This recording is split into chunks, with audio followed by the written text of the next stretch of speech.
Oh, yeah. Yeah. Yeah. It's your buddies, Butch Rob here to talk to you about another Star Trek novel, ladies and gentlemen, and lady and or gentlemen. I don't think we ever have more than one at a time listening.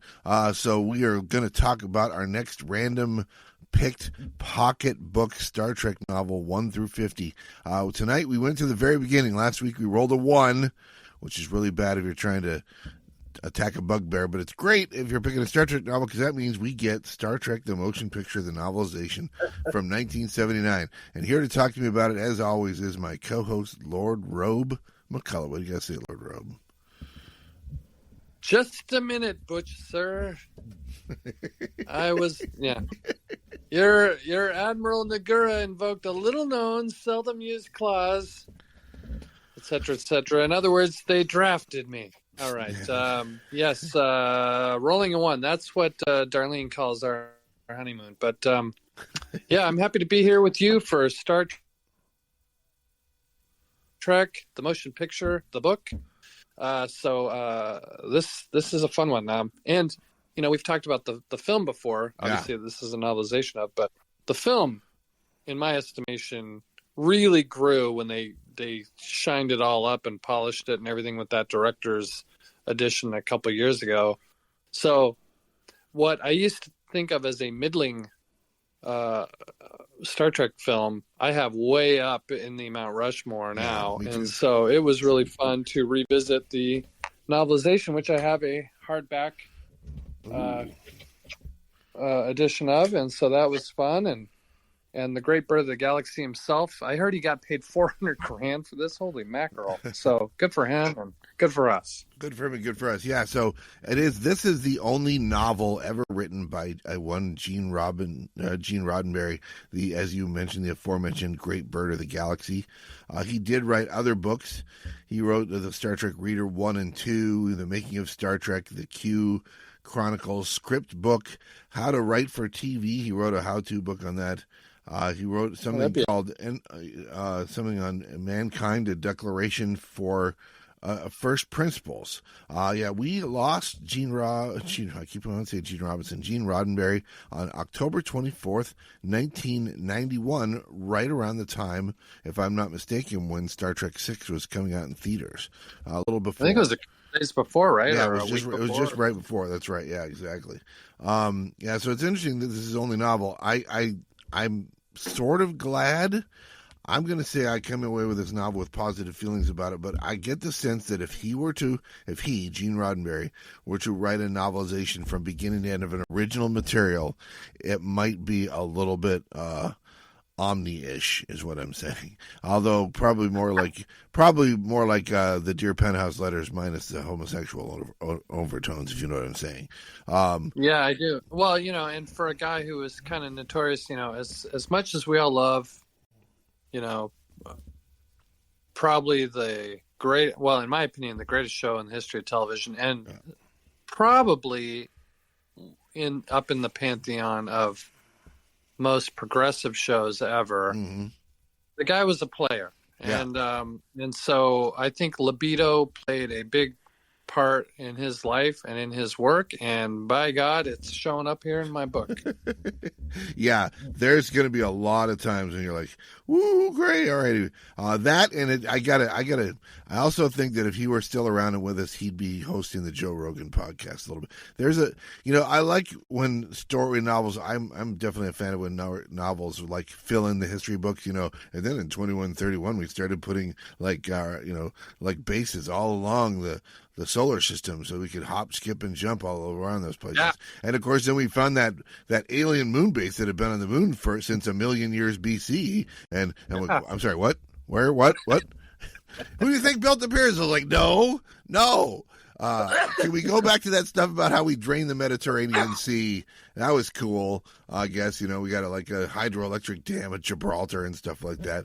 That's weird, but it's cool. But yeah, so I don't know. There's a lot. He threw a lot of spaghetti at the wall in this, is what I'm saying. And I liked some of it, and I didn't think some of it was the best, but that's okay. Listen, if you're listening along to this, you kind of know Star Trek: The Motion Picture, right?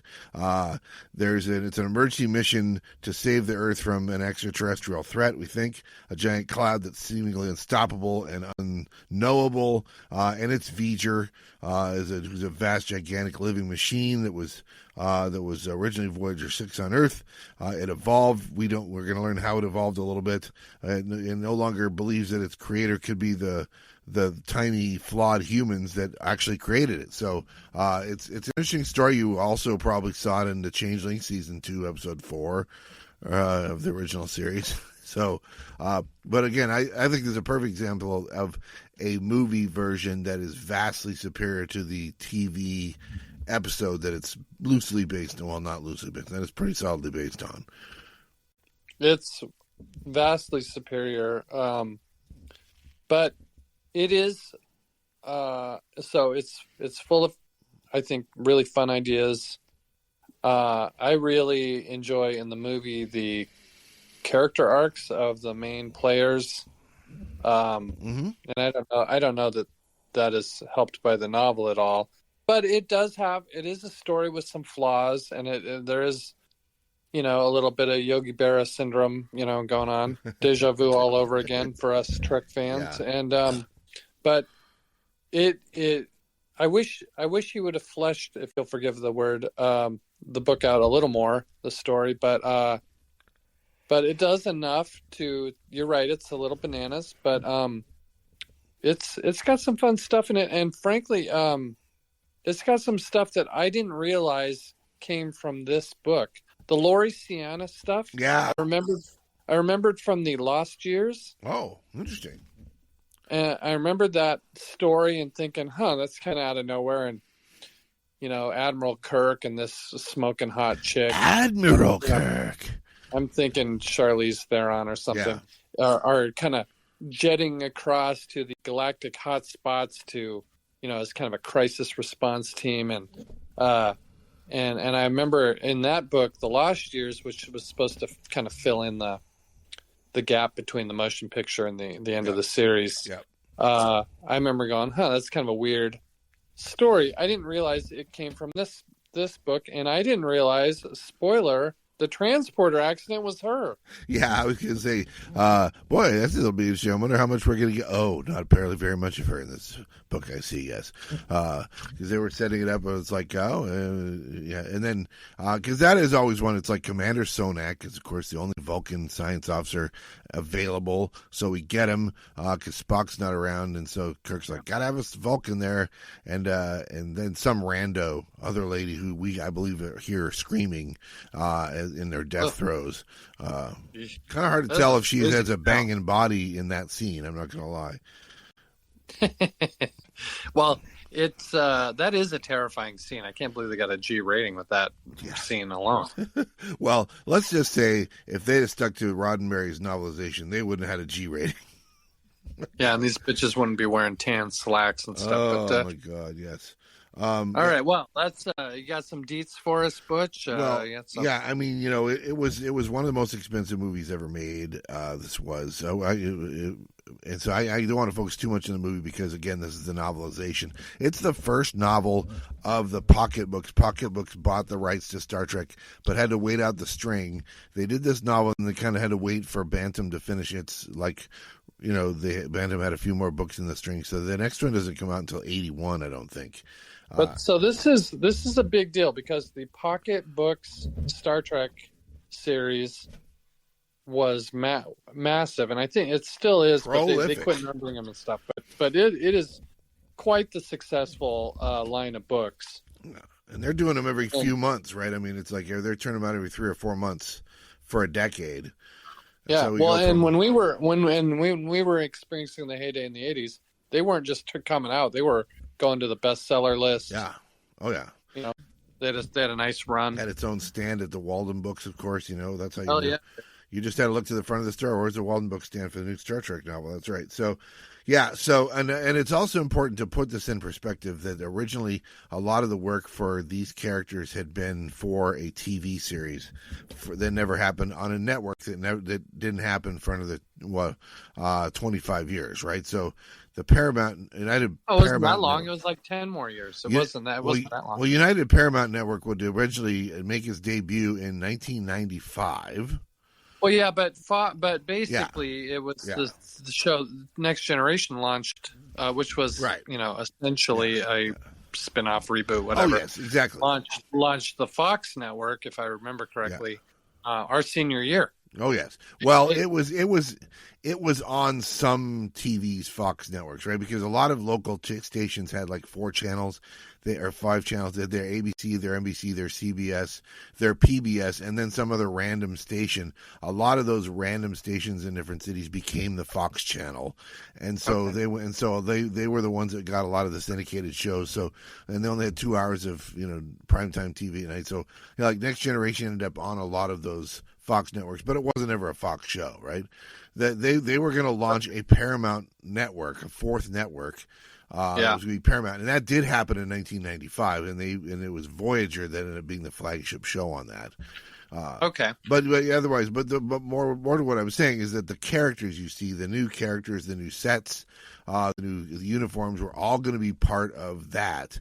So Star Trek Phase 2. Yeah, Phase 2. And so it's interesting to think about, okay, so, I think we've talked about it before, right, where you have Will Decker and Ilea, who's Deltan, and not Betazoid, because that would be somebody else, of course, Deanna Troi, and her on-again, off-again lover, Will Riker, also son of a Starfleet captain, but not any captain we'd ever heard of, Next Generation. But yeah, they essentially stole that stuff, or parts of that stuff, minus the sexy sex stuff. No pheromones as far as I know in the Bajoran stuff.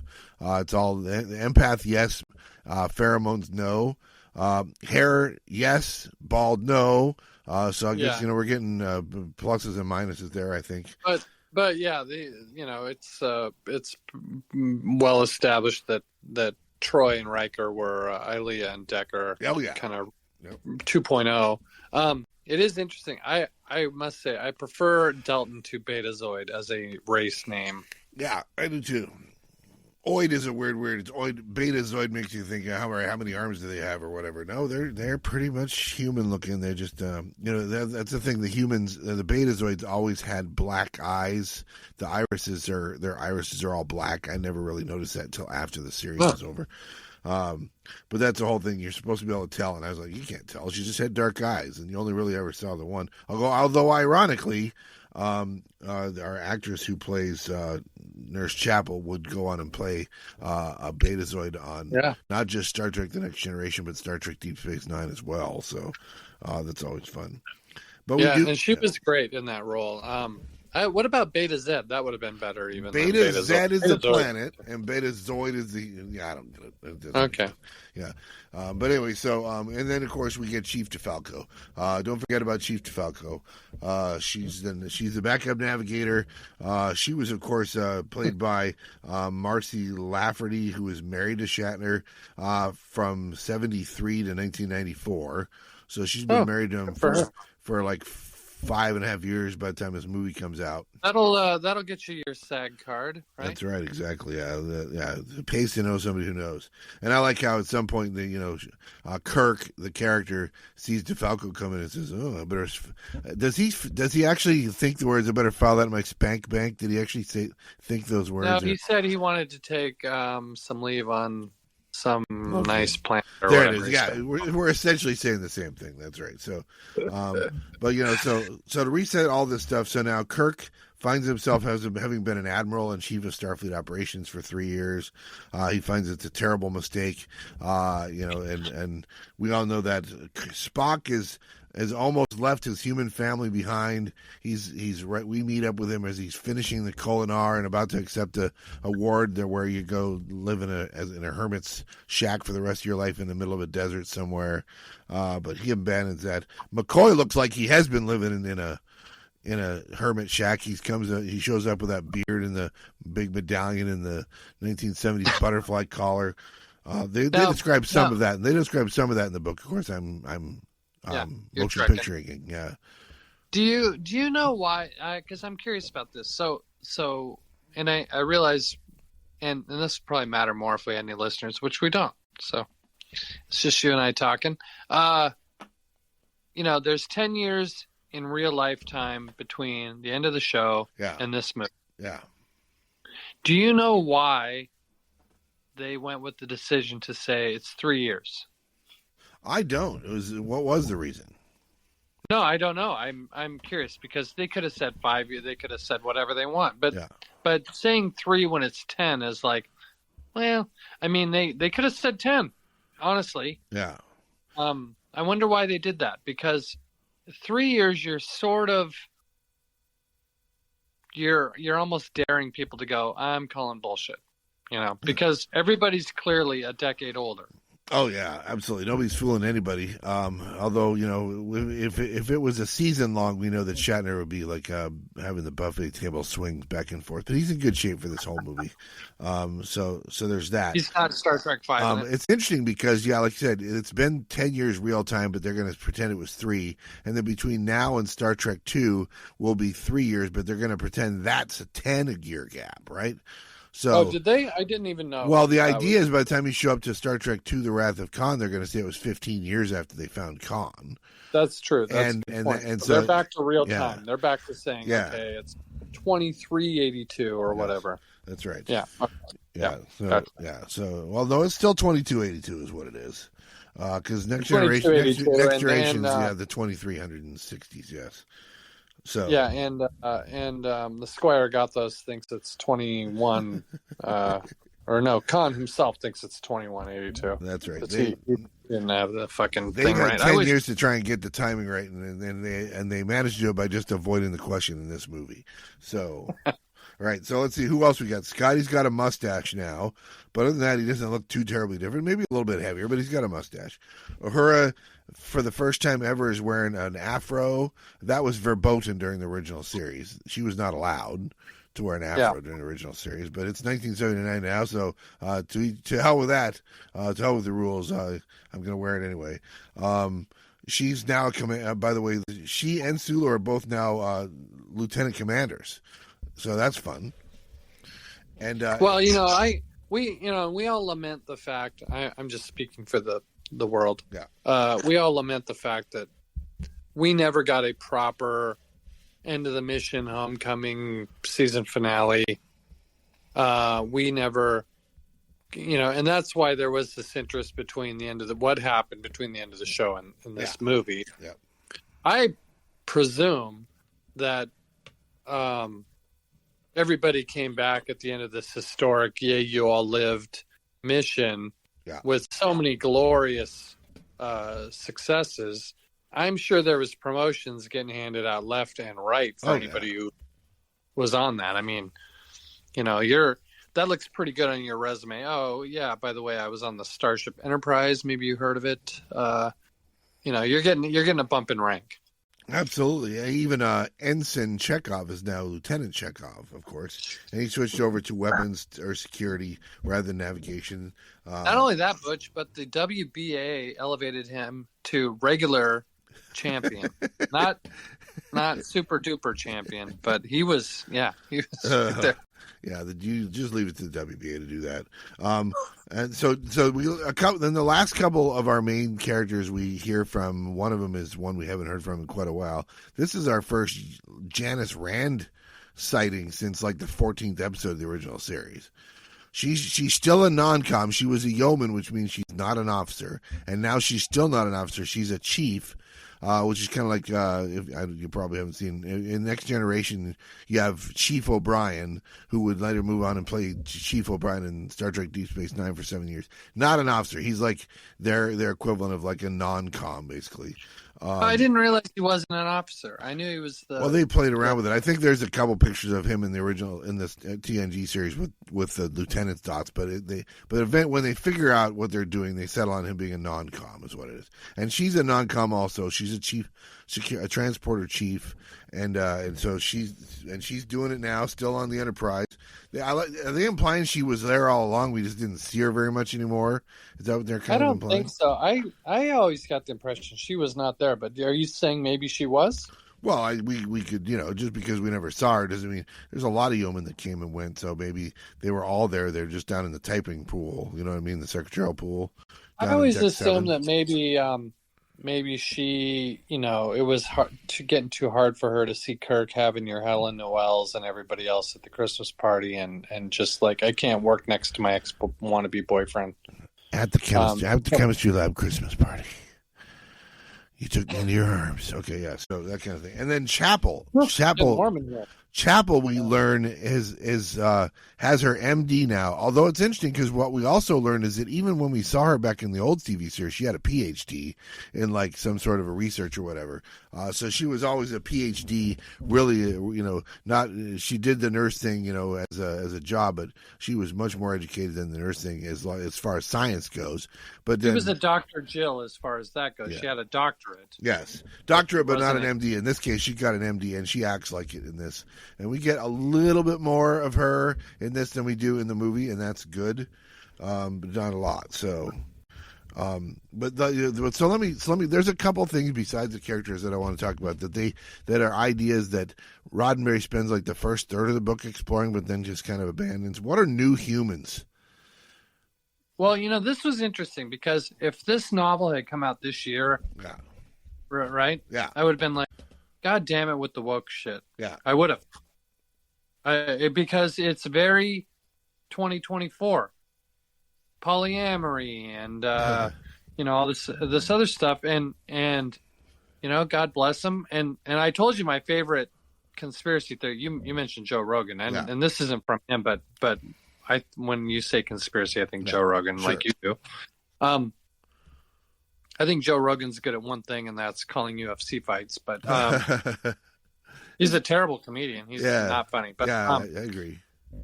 But I love the theory, and I don't know where I heard it, but that Roddenberry had communication with real aliens, which is where he got the Star Trek ideas from. Oh, really? You've heard that. I've mentioned that before, haven't I? You've heard that. I've heard it from you. I've never heard it from any other source. I love it. I am like, yes, I'm on board with the idea that there really are Vulcans out there, and I'm eating that up. I've got my big cereal spoon. I'm gobbling that up, but I love that. So two fists of Captain Crunch over there is what he's doing. Yes. So, Admiral Crunch. So I like the fact that, it's like, I could see Roddenberry being ahead of his time on some of the social trends. Yeah. Which is what he's doing. It's a dumb name. I think the New Human thing is a dumb name that he came up with. But basically he's describing, a current trend of parts of our society of like, hey, we're very sexually liberated and whatever, we're breaking from traditional mores, etc. And 1 year marriage contracts kind of a thing. The going to Colorado to live in a commune with in a polyamorous relationship with a bunch of people. Probably was totally bananas in '79. It wasn't totally bananas in 2024, was it? No, you know what? It was probably not totally bananas in '79 either, depending on where you lived either. I imagine San Francisco, probably a lot of New Age cults in San Francisco. But it is interesting. And a lot of the novelists that we've read so far, several of the novelists have taken stuff like this and run with it, right? Not in great detail for our main characters, but just like little details for side characters and stuff like that. So that's always fun. But he simultaneously is introducing him, Roddenberry, as the new humans, and then also comparing them to Kirk, who is most definitely not a new human. They would treat Kirk as like, oh, you're slow and you're not intelligent. They're smarter than you and stuff like that. But what we need is sometimes you need less talky talk and thinky think and more action, and that's what Kirk. Well, they talked about that with Decker too. Yeah. He talked about that with Decker as well. Like, that Starfleet is still kind of conservative, even in an era of more liberal, progressive maybe general population. The Starfleet branch right. is still kind of conservative. And that's very today too, right? I mean, the Mm-hmm. U.S. military is too conservative for a lot of these ideas, even if it's kind of like, kowtowing to, we're going to, let even yeomans be transporter chiefs and, people, that kind of thing. So, but yeah, obviously it is interesting because if we can tie Roddenberry in a bow, he's progressive and forward-looking in some ways, and traditional, and likes his pretty girls and his pinups and his casting couch in other ways, right? Yeah. So he's kind of got a foot in each one of them, and so we get kind of a flawed if you're really holding out, if you're the person who's really holding out hope that he's going to buy in completely to the idea of the new humans and the true equality, the total equalities and stuff. He just can't get there. We see some hints of that in this, and we see some hints of that at the very beginnings of Star Trek: The Next Generation, where we see dudes in skirts and all that stuff. Where they're gonna run with it, and they just decide not to. I think. Well, and I think it's what made the original series so interesting was all the characters were flawed. All of them. Yeah. Spock was, Kirk was, Bones was, all of them. Scotty. Yep. Now he's killing horse. But back and forth. He's hitting on 20-year-old lieutenants. I that's what I've always found so fascinating. One of the things I've always found so fascinating about Star Trek is they're all flawed. Yep. They're real. They're real is what they are. Yeah, they're people. And good for him for being a person. It's great. Yeah, so there's a lot of setup here, and I think as we go through our walkthrough, we'll talk about some of the things that we pulled out that were not from the movie. Maybe it's. Can I ask you something, Butch? Yeah. I don't know the answer to this because I use Butchipedia more sparingly. But was this novel a huge success? I imagine it was, but I have no data on the sales of any of these novels. So it's a good question. I didn't, if you look them up on the internet, I don't think they say if this was a bestseller or not, that kind of thing, even though we know some of them were. Yeah. Books have not always, books are usually judged by, was it a New York Times bestseller or not? A lot of times it's bestseller, and a lot of times it's how many printings did it go through, how many total volumes were printed, that kind of thing, right? I wish they would come up with some kind of platinum, diamond, whatever, like music does. Absolutely, yes. It's real easy to know. If you tell me an album went platinum, I know it sold 1 million copies. Right. I have no idea how many books. I know Harry Potter is like, up there with the Bible, but I couldn't tell you what is a successful book, how many copies that is, or anything. I have no idea. Me either. Yeah. This is the stuff we need in our lives, Rob. So I got to convince somebody to compile all this information. I'm sure it's out there somewhere.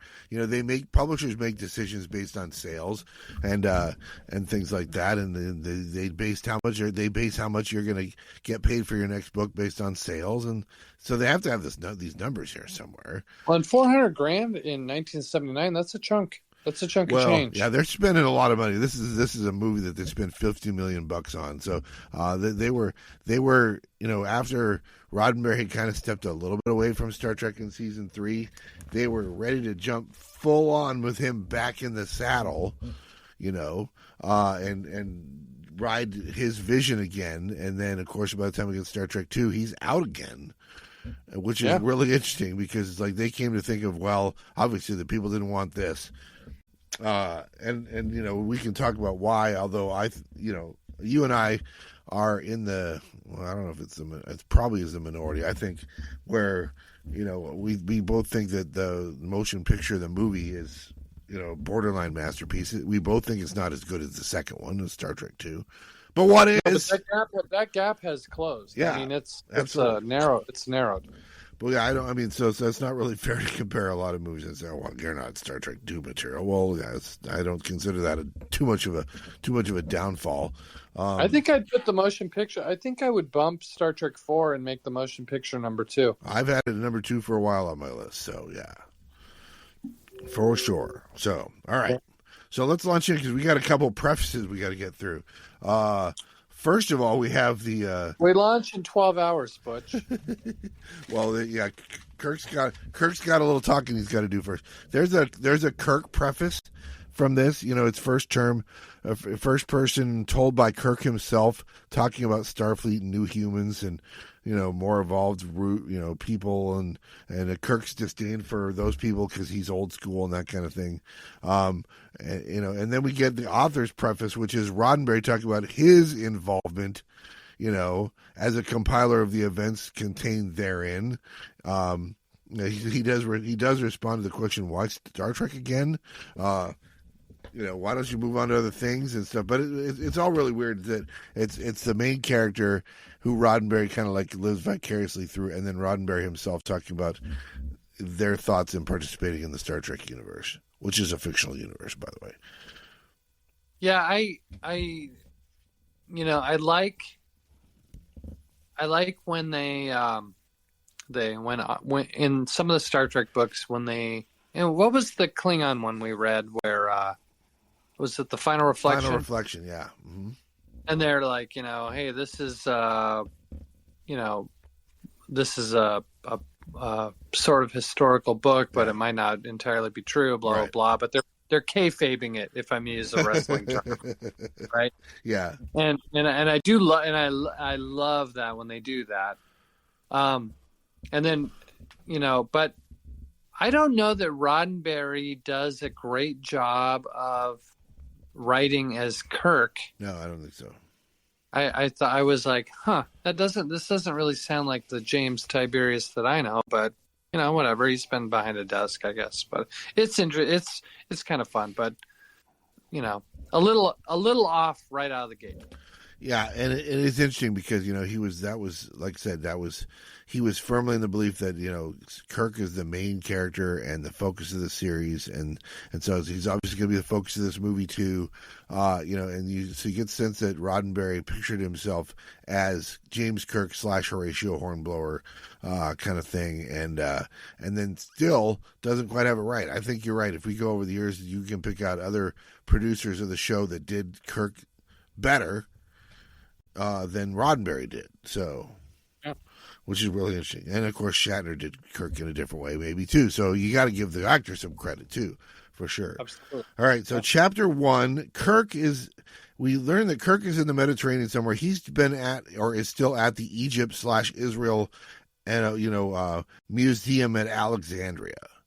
Which is cool because if you think about it, just like 2 years before, even maybe 1 year before, there was that peace treaty that was signed between Anwar Sadat and Menachem Begin, or I can't remember. I think it was Menachem Begin that Jimmy Carter won the Nobel Peace Prize for and stuff like that. So yeah, it's nice to see that even in the future, 300 years later, or 200 something years later, depending on if you're going on con time or our time, that they're still getting along, and then that's also where we learn that he's getting a message by something that he calls a senseiver, which is like a brain implant. Right? Did not like this at all. Yeah. It turns out he didn't like it either, right? It's like they're beaming images directly into his head, and the images he's getting is these Klingons being destroyed by a powerful entity, but he has no context for it. He does talk about how, those must be those new Katinga class Klingon battle cruisers, and they're getting their ass handed to them. Wonder how we'd hold up, because they're supposed to be as tough as we are, kind of a thing. That's all fine, but there was no need for this brain implant-ish. Oh yeah, you're right. Stuff. I mean, he's on Earth in the 23rd century. Just give him like Google Glass or something, right? We don't need to have brain implants. They could have FaceTimed his dumbass, and it would be the same. Yeah. Yeah. Exactly. So I didn't like this at all. I didn't like it at all. Not at all. Yeah. So then Chapter 2, then we're going to leave Kirk behind and go to Vulcan. There's Spock. Well, hold on. Okay. Yeah, I really liked the Gibraltar whatever canal or whatever the hell they were doing. Yeah, whatever that was. Yeah, we get a little bit of that in the next chapter. They've emptied the Mediterranean Sea, basically, is what it is. And and they're like, did humans have a right to radically change the Earth like that? He says, and the answer is, yeah, they did. I mean, it's like it's called progress. It's freedom. You'll like it. Yeah. So yeah, which is very Kirk, I guess. That Roddenberry has the Kirk isms in terms of his natural drives and the things that motivate him most, which is that ideal. You got to work for it, and you make things. You take a barren wasteland and you turn it into something useful, right? And all you got is all that ocean just sitting there, just sloshing around. Drain that thing, put some fields in there, get your hands dirty, damn it.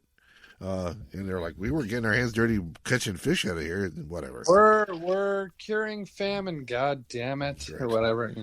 All right, so now Spock is on the Vulcan plateau of Gaul, finishing up his Kolinar. Just this morning, he received a feeling, I guess, question mark, as he was wishing farewell to Jim, his Tahila. How do you pronounce that word, by the way?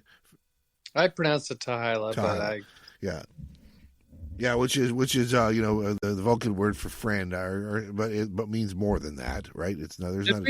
Is this the first time we've heard this? Because this is another one of those things where it feels like it's always been around. We've always known it.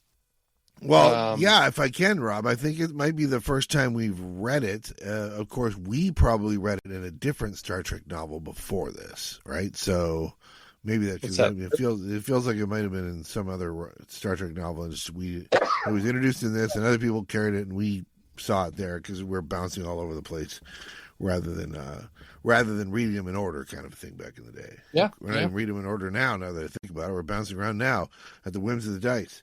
Yeah. So, hey, Butch, what do you think happened with remember in the 21st century, the one we're just starting in? Yeah. And World War III happened.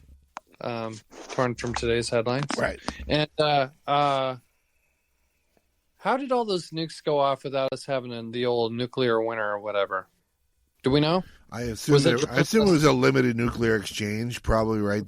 There've always been theories about how you could do a limited nuclear exchange, although they make it sound like it was a total nuclear exchange. But yeah, it would have decimated humanity for quite a long time. Whereas, well, I remember, didn't Spock say like 100 million in your third World War or whatever was that it was? Yeah, well, they quote different numbers at different times for that, your third World War. Well, that would have been limited if it was 100 million. I mean, absolutely, that's roughly double what World War II was. I mean, World War II was somewhere between 50 and 70. So, okay,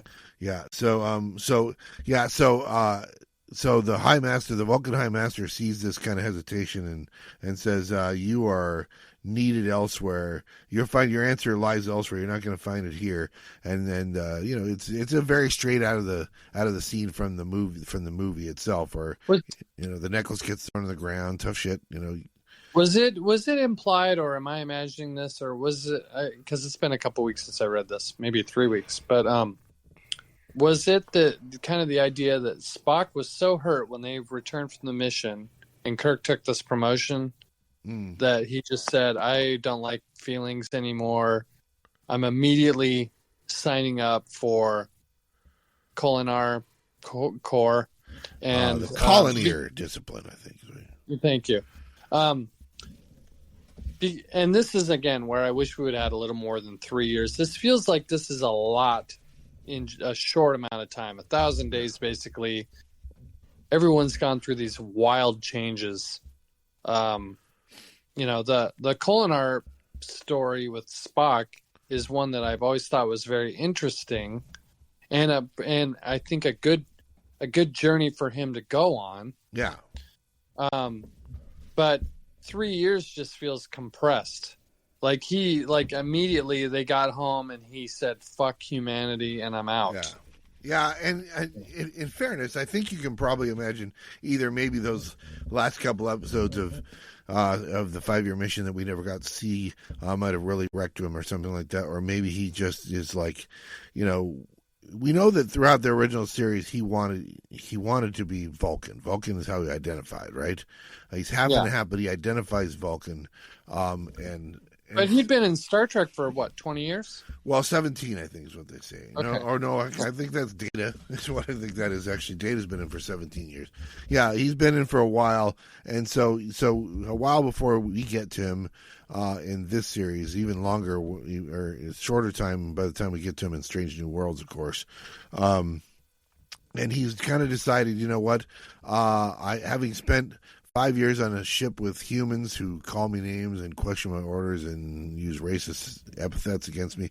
I think I'm ready to just buy out, cash out of the human interaction and just be a Vulcan, and that's what he's doing. And then he comes into mental contact with this entity somewhere out in space right as he's about to accept the award. He's like, I got to investigate this first because this feels like something I need to know before I go through this discipline, right? So that's what I could have used an extra Spock chapter, honestly. Yeah, for sure.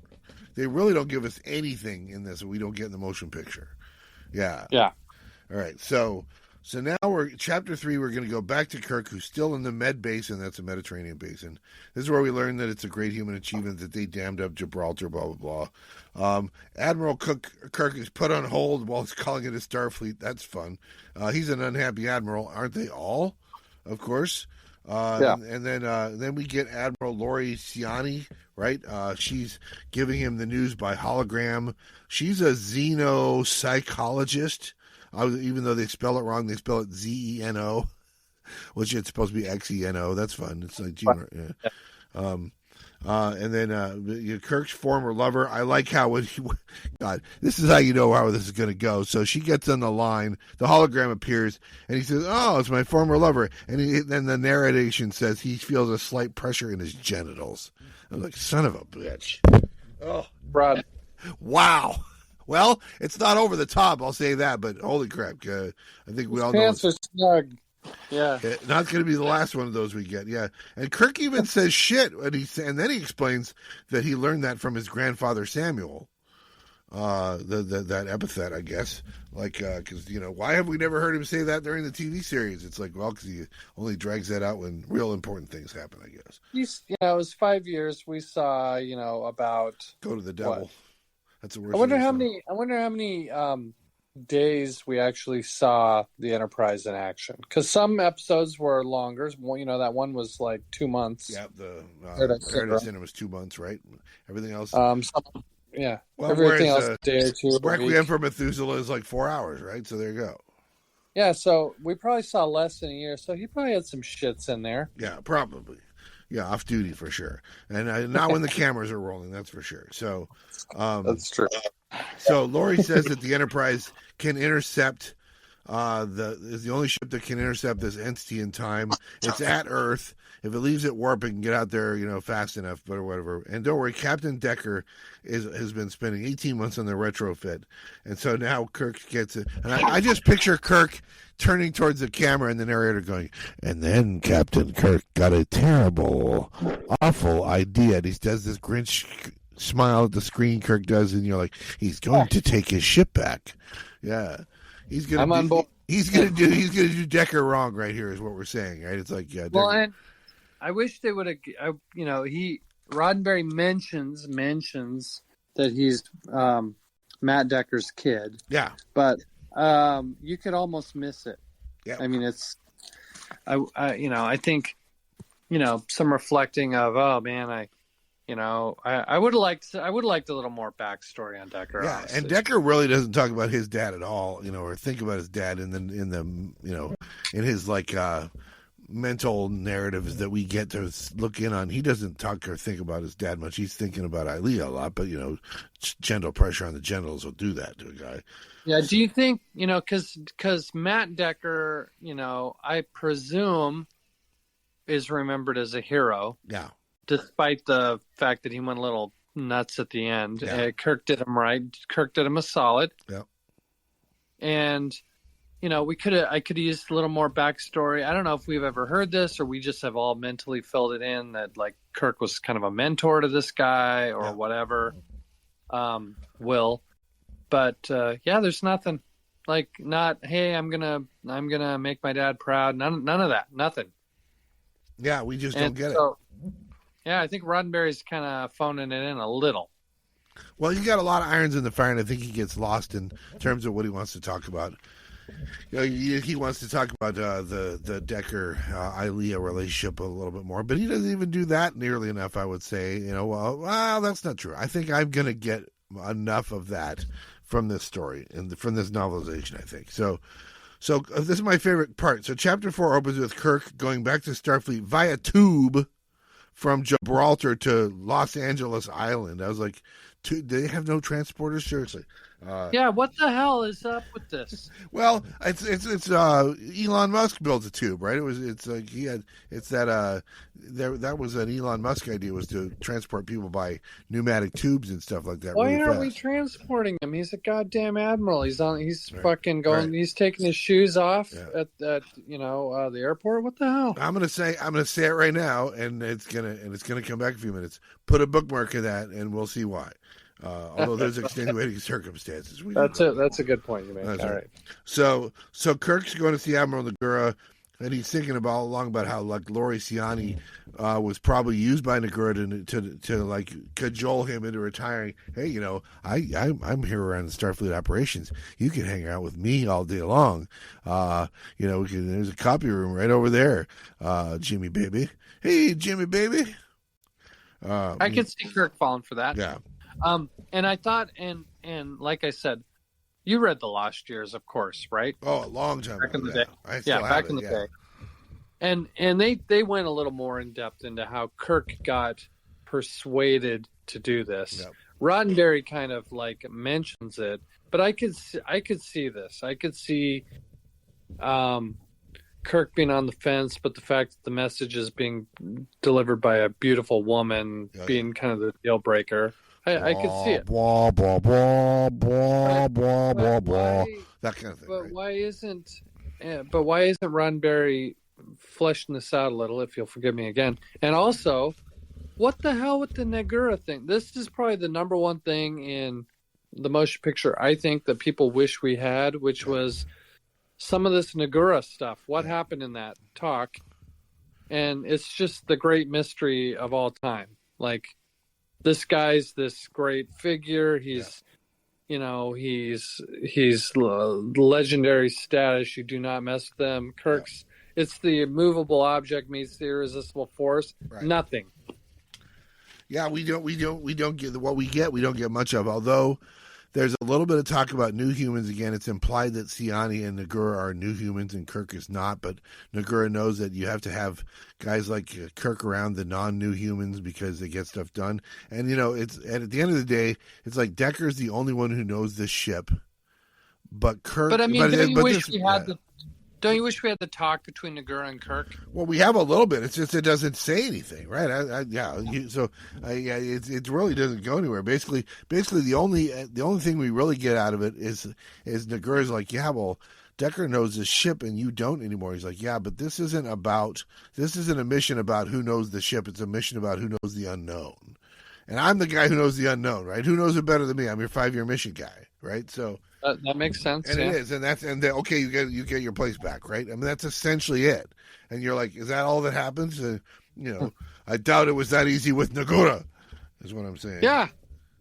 Can I say that? In the next scene, we see Scotty, and they have that scene, and he explains, he gave him back to me, and Kirk does not do a Scotty impression, and I'm going to say I'm glad he didn't. I always thought that was a little cringe when Shatner's doing a Scotty impression to Scotty. I gotta disagree with you. I love That's that. fair. I mean, I did too, but I've just over the years I was like, it just kind of feels like an actor making. I can do that too. I could have played Scotty too, by the way. They're friends. I know, it's fine. You bust balls. That's what friends do. Am I right? If we've learned one thing in our friendship, isn't that what we've learned? Bust balls. Yeah, like I said, okay. Again, it's just one of several things from the movie that are cringe. The winking and the winking at Chekhov and stuff like that. I liked all that stuff when I was younger, but it's like, all right, he's been on your he's like an officer now for like 5 years. You're kind of treating him like he's still like the boy wonder, Batman and Robin kind of a thing. Yeah, so I'll give you the wink. I'll concede the wink. Yeah. So they go off to the Centerplex, meets Mr. Scott, says, we got to go out there. I will say this, they take a scene that's like 7 minutes long in the theater and they boil it down to less than 2 pages, which is fun. in the flyby. Roddenberry almost completely skips it. Yeah. Well, and again, and I think for a novelization, he's right to do so, right? He says, oh, yeah, they got these big light platforms, and then there's a guy floating around in a spacesuit. What else do you need to know? It's like, I'm not going to sit there and describe it. Oh, the nacelles. The nacelles are, I think. Did you get the impression, Butch, that Roddenberry's an idea guy, not a writer? Yes, absolutely. Yeah. He's more of a giving you the back of the book kind of like 2-paragraph concept for a story rather than the story itself. He'll give you the set pieces, but he's not writing the screenplay. Yeah. Yep.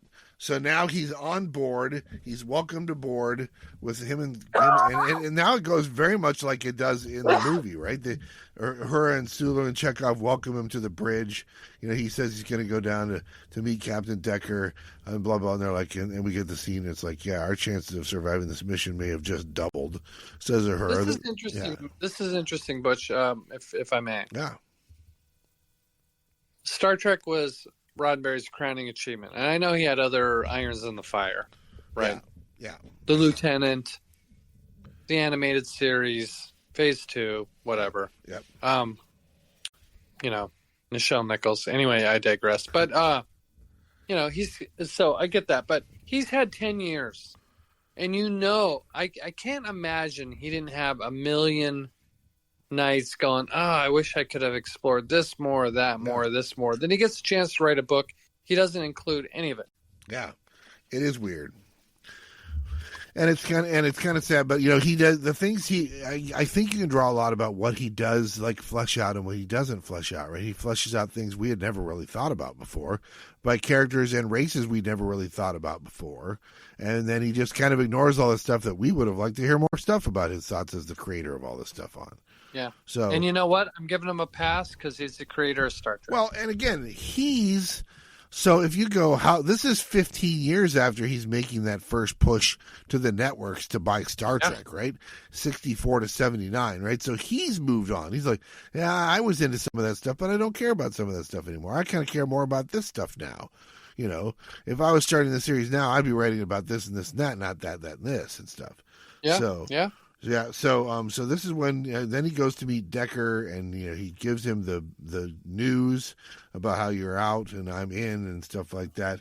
And then there's that transporter malfunction, and then we see Chief Rand for a sec. We learn that the victims are Sonak and Vice Admiral Lori Ciani.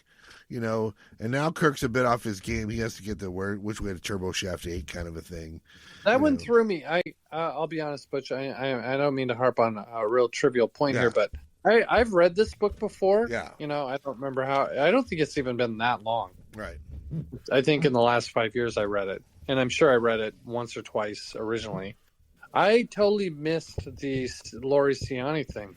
Yeah, until this time. This is the first time I'd ever read it. I didn't own this book until I bought it for this. This is one of the ones I never had. So okay, yeah. Well, and to me, it's like this novel, because we're so familiar with the movie, we're so familiar with the story. For God's sakes, we'd seen it on the original show anyway. Oh yeah. That the stuff that stuck out to me most in the novel is this weird, oddball little one-off stuff that kind of.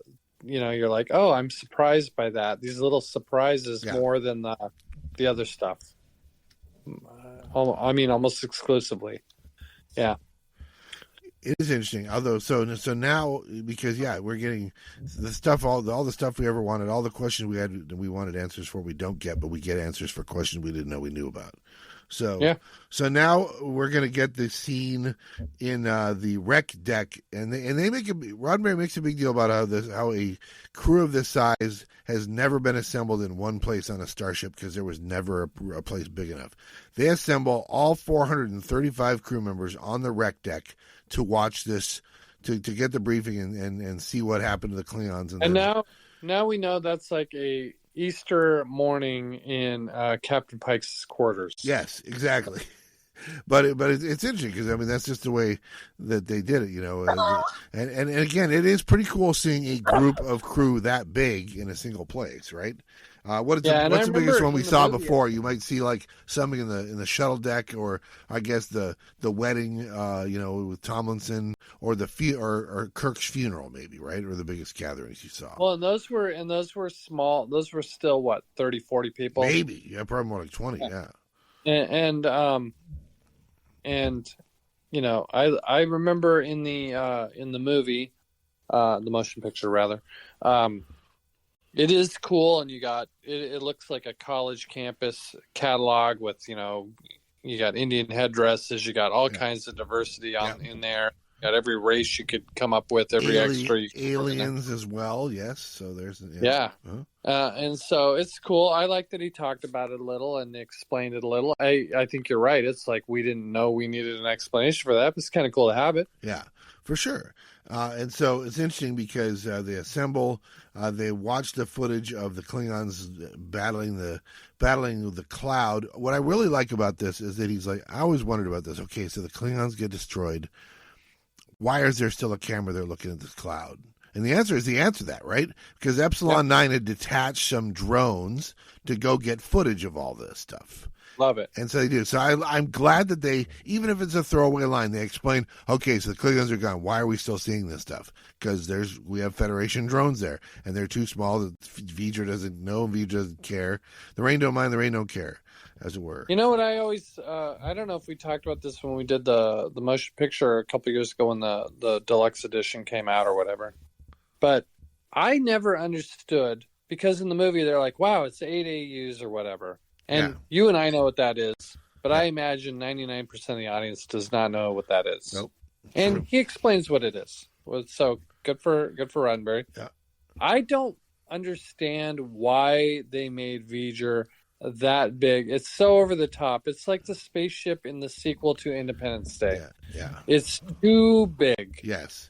Half the size of Earth. Yeah, it's 82 AUs is what they call it. If you watch a director's cut of the movie, they make it 2 AUs. 2. Okay. Which is essentially, an AU is the radius of the circle of Earth's orbit, right? So it's basically 93 million miles. And so it's two of those is the entire orbit of the Earth, which is really big.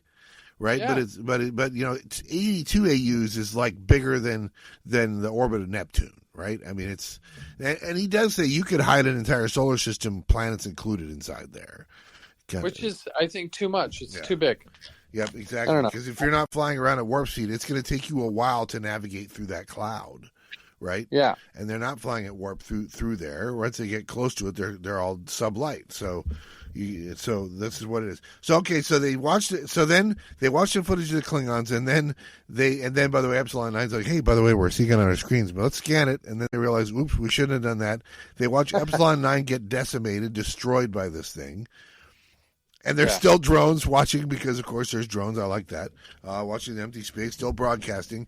And then he says at the next chapter, 31 of the crew just took his offer to say, yeah, I'm out, and I'm not going on this mission. I'm not surprised by that. And he's like, only 31. He's kind of proud. It's only 31 that begged out. New humans, what are you going to do with them? Well, and I'm glad he didn't go crazy and say it was 2/3 of the crew or some nonsense. Yeah. I like that. I thought that was a good call. And they're able to beam up they're still beaming people up because they don't have McCoy yet, right? So they're still beaming up the other replacements before they leave. Kirk's getting settled on the bridge. Decker and Scotty still warn him not to, they need more engine tests, but Kirk is having none of it. And then, Butch, not to interrupt you. That's all. What's all about? Go ahead, jump in here, man. How many times have we seen the motion picture? 20 apiece, at least. Oh yeah, 30 or 40 probably. Yeah. Okay, yeah, which is a lot. That it doesn't sound like a lot, but that's a lot for a movie. Yeah. And I think every time I've ever watched the motion picture, I'm like, Kirk's really cavalier about people beaming up immediately after this terrible, horrifying accident we saw. Yeah. But then I was just thinking, just now as we're sitting here, it's probably like, hey, the guy you were planning on having being the science officer got killed in a car wreck on the way over. But yeah, go ahead and have the other guy drive over. Like, it's that commonplace. Yeah. It's just yeah, he has total faith in the transporter once Scotty says it's working. Yeah. Yeah, which is good. Yeah, trust the process, right? It's like that's very much the thing about this is Roddenberry's trustful. His whole motif is building the trust of the technology that they use, right? Well, and that it's common. It's not like we're transporting. It's like everyday bullshit. It's just my job 5 days a week, as it were. It's like an elevator. Yeah. Yeah, so that's true, and which is really funny because when we're almost there, but I'll talk more about that when we get there. So then all of a sudden, Lieutenant Ilea is beamed aboard, and Uhura says she's Deltan, Captain, and then Decker's particularly moved, and then when she comes into the deck, we get a good description from Roddenberry about how and why the men of the crew are affected, because she secretes pheromones that have strong effects on the human males present, right? And this was necessary because it's alluded to in the film. Yeah. My oath of celibacy is on record, right. But none of us know what the hell. Yeah, and so I'm glad that he did that. Yeah, I do think, again, if we're going to go into the PG-13 area of this, the PG area of this, it's like, okay, Mr. Zulu, you're going to show Lieutenant Ilea her station, and so he's like, well, I'm going to get up, and I might not get all the way up. It's implied he's got a boner. He doesn't want to show it off. I don't want to come to the chalkboard right now, Mrs. Yeah. Very much so, yeah. And she's like, don't worry, I would never take advantage of a sexually immature species. And I was like, is that the sense you're getting? Is that Sulu's like, oh, please don't hit on me. I would find that terrible if you were to hit on me. That'd be terrible. I think Sulu would be like, challenge accepted. Yeah, that's exactly right. Oh my, I could bring it. So now there's one last crewman who's reticent to beam up, we learn. And I was like, well, okay, so you always hear about McCoy. McCoy's the one who doesn't trust the technology, right? We're going to get a good dose of that in here, not just transporter-wise, but all the stuff.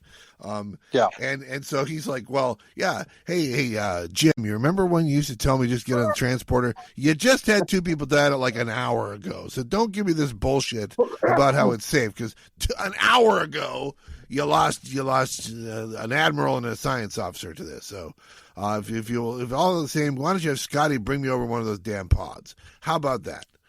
But instead, he shows up with his medallions and his butterfly collar, and he's all of probably about 112 pounds, soaking wet. Was it implied, or did I misread this, or have I just heard this, that he was a veterinarian? Large animal veterinarian. Well, no, I think what they're saying here, what the narration here is saying, is that he had been studying the Fabrini medicine. And you know who the Fabrini are, of course, right? Was it another novel we did where he was like doing animal stuff? Yeah, it might have been a different novel where we did that, Doctor's Orders or something like that. But the Fabrini are, of course, for the world is hollow people. So it's interesting that, after he retired, he went and spent some time with Natira and her people to learn about the fantastic medicine that they have archived. I know I've asked you this, but did we ever get a novel about him returning to Natira, see Natira again? I don't think so. It's such an obvious... I mean, I would love to hear that story. Well, yeah, I mean, I would too. I would love to hear it from somebody who had a good idea. I imagine what happened is you had a lot of people like, hey, that's a novel, and then they try and sketch out a story. It's like, I got nothing.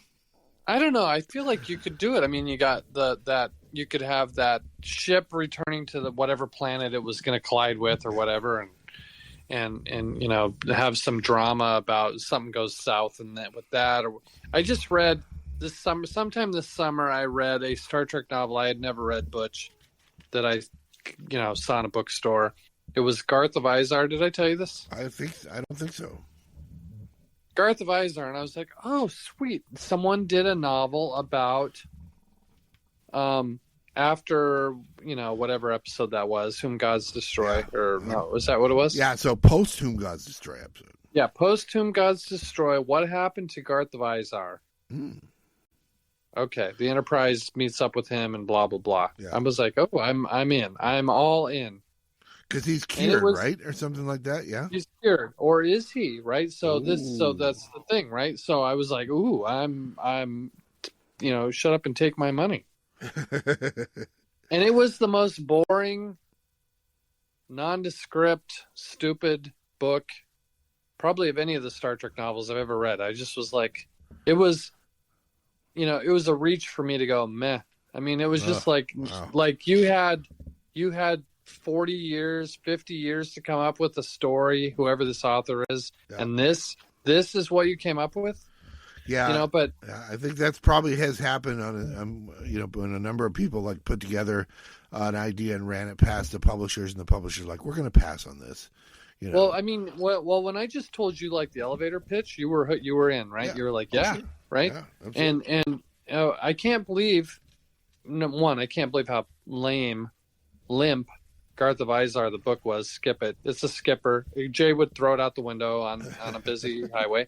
But I can't believe no one ever came up with a follow-up to For the World is Hollow and I've Touched the Sky, because it seems like there was plenty there. They had chemistry. I thought McCoy and that chick had chemistry. Oh yeah, of course. Yeah, and considering how the novels are ripe for that kind of examination. Like I said, my guess is that people wrote treatments for those stories and they never bought the novels. The pocketbooks never bought them. But I mean, what was one of the main things about McCoy's character all through the series was his loneliness. Yeah, absolutely. And maybe that's it. When you take that away from him, he loses. He's not as interesting, right? So maybe that's it. That could be, yeah. I'll give you that. Okay. All right. Anyway, back to the show. So now we get a reuniting with Chapel and Dr. McCoy. This is where we learn that she was a PhD, before Enterprise. Now she's an MD. Did they mention her kicking the ass of every Klingon warrior between here and the Delta Quadrant? I don't think so. Okay. I'm looking through my notes here, and I'm not seeing anything about that. What they do talk about is how he thinks she's doing a good job as the chief medical officer until he arrives. Of keeping tabs on Kirk, because that's what he's nervous about. It sounds like. McCoy's a little nervous about Kirk, and so he's happy to see that she's done her due diligence and like done the exams and wrote up some stuff that he can read about it. And he basically says that the captain, he has access to the captain's files. The captain has files, but he finds out the captain's built for this kind of stuff, which is what we all know. Yeah, go ahead. Yeah. So we all know that Roddenberry and Majel Barrett were married. Right. Majel Barrett Roddenberry. Yeah. Yeah. And she was good. She was never going to crack the big 7 or whatever. Right. But I think I compared her to Vincent Askew of the old Sonics teams of the 90s, right? Yes, 6-man award kind of thing. Yes. And 10 years have passed between the show and the movie, and the show has become a big hit. Yeah. And she's, banging this guy once a week, Roddenberry, presumably. Yep. For 10 years. And barely in this. And she's barely in it. What the hell is going on? I can't believe she wasn't going, hey, do you mind writing in a scene? Even if it's not in the movie, could you put me in something? Yeah, and she is in a little bit, when they did the science lab stuff, she's in a little bit, but it's not much. Yeah, exactly. Isn't that odd? It is really weird. Yeah, I mean, she's the one where given her relationship with Roddenberry, and given the fact that he's writing this, you really thought he would put her in more of it, right? So, and she's an important character. I mean, she's not a nothing character. Rand has more in. I don't know. It's just weird. It doesn't make any difference, but I mean, it's strange. Agreed. I agree with all of that. Okay. Yeah. So now let's see, where are we at? So we're approaching Jupiter. That's where we're at. Looks we get a lot of little bits about Io and Earth's moon, and there's other alien bases that were on some of these places. Just throwaway stuff, but world building stuff, and then finally Decker and Scotty are both telling him, look, we need more tests of the engines, and he's like, screw it, let's do this. And so we get the wormhole thing, and I do think that Roddenberry does talk a little bit about the time distortion, which we see the effects of in the motion picture, but they don't spend a lot of time talking about why those effects look what they are. It's like he says like it's a time distortion that's created by something being wrong with going through hyperspace or whatever the hell they're doing, the time warp, as it were. And so it's not a time warp; it's a space time warp. Yeah, space time. Well, I was actually doing the let's do the time warp again from so not looking good. It's a sing along, buddy. What do you want from me? All right, so So then, and of course, it happens very similar to how it happens in the movie, which is Kirk like, oh, we're in the wormhole, which is now like a very narrow tunnel. There's no lefts and rights. You can't stop it. The engines won't stop. So you got to figure. They figure the engines they're going to slow down in 28 seconds, but before that happens, they're going to hit this asteroid, and the shields won't work and stuff like that. So Kirk does what he always does, is like shoot a phaser at that thing, man. And Decker's like, no, don't do that. He's like photon torpedoes, and then we get the whole photon torpedo, all that stuff, which is fun. I've always thought it's interesting how even though you're moving at this fantastic speed, you shoot something that's moving faster still. Yeah. I know that has to do with like, whatever, just like planes and whatever, they're going however fast and they can shoot stuff. But it is interesting because I think I always assumed, just going through life without thinking about it, that this book preceded the movie. But it's the reverse. The movie was done, then the novelization was based on the movie. Right. So it makes sense that these scenes are pretty close to, Well, if I may, a lot of times it's my understanding that a lot of times the novelizations are done on a version of the script, right? So yeah. So they have like storyboards a James and stuff Blitz like that. type thing. Yeah, I was actually got in a heated debate with somebody on social media the other day about why is Savick crying in Star Trek 2? And somebody else had pointed out, well, the novel says that she's half Romulan. And he's like, novels aren't canon. And I was like, yeah, I get it. Novels aren't canon. I agree with that. But it explains why the actress made the decision to cry. If the actress had also been told, by the way, she's half Romulan, what do I know about this character? Well, she's half Romulan, half Vulcan, and so she has all these interesting things, and we never learned that. Accepted as canon. Right. I've always accepted that, and I'm okay accepting as canon or not, right? That's the whole thing. But this person's like, it's not in there, it's not canon, right? And so, and he just kept saying it like it's the God's truth. And I was like, oh, look, you asked, he's like, well, the reason why is because Kirstie Alley's a shit actress and, Robin Curtis is better. Wrong. And that's right. Wrong. Well, but again, wrong. Yeah, that's my take is your take on that too. But my point to him was it's not really about that. I mean, you're like asking why, because saying why is Kirstie Alley crying in this is not just saying why that actress made a bad decision. It's the actress made a bad decision and the director and the producers and the editors kept it in there, right? It's not a bad decision. I mean, that's the whole thing. So the idea of having a pure Vulcan crying would maybe be a more interesting choice or questionable choice. I think that still makes it a good decision, even if you accept that she's full Vulcan. I know I'm going off the rails here, but I think that makes it even more dramatic. Yeah, it's that big of a deal.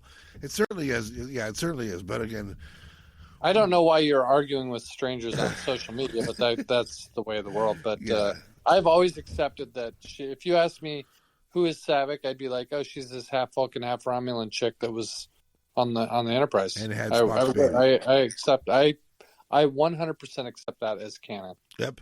And had Spock's baby. All right, so now we have a brief scene where Decker and Ilia reunite and they're alone in the corridor and they have a little conversation about, you remember when you never said goodbye, blah, blah, blah. So you're saying in our pretend canon, Savick's technically a rapist? No, I mean, that's the whole thing. She was like, in a Vulcan physiology, she's performing CPR on Spock. Right, and we're going to pretend I didn't say that and say what it's not mouth to mouth, but finger to finger resuscitation, as it were. It should have been an attorney, pal. Yeah. That's great. Yeah. So we have that scene with Decker and Ilia in the corridor, kind of establishing that they had a past.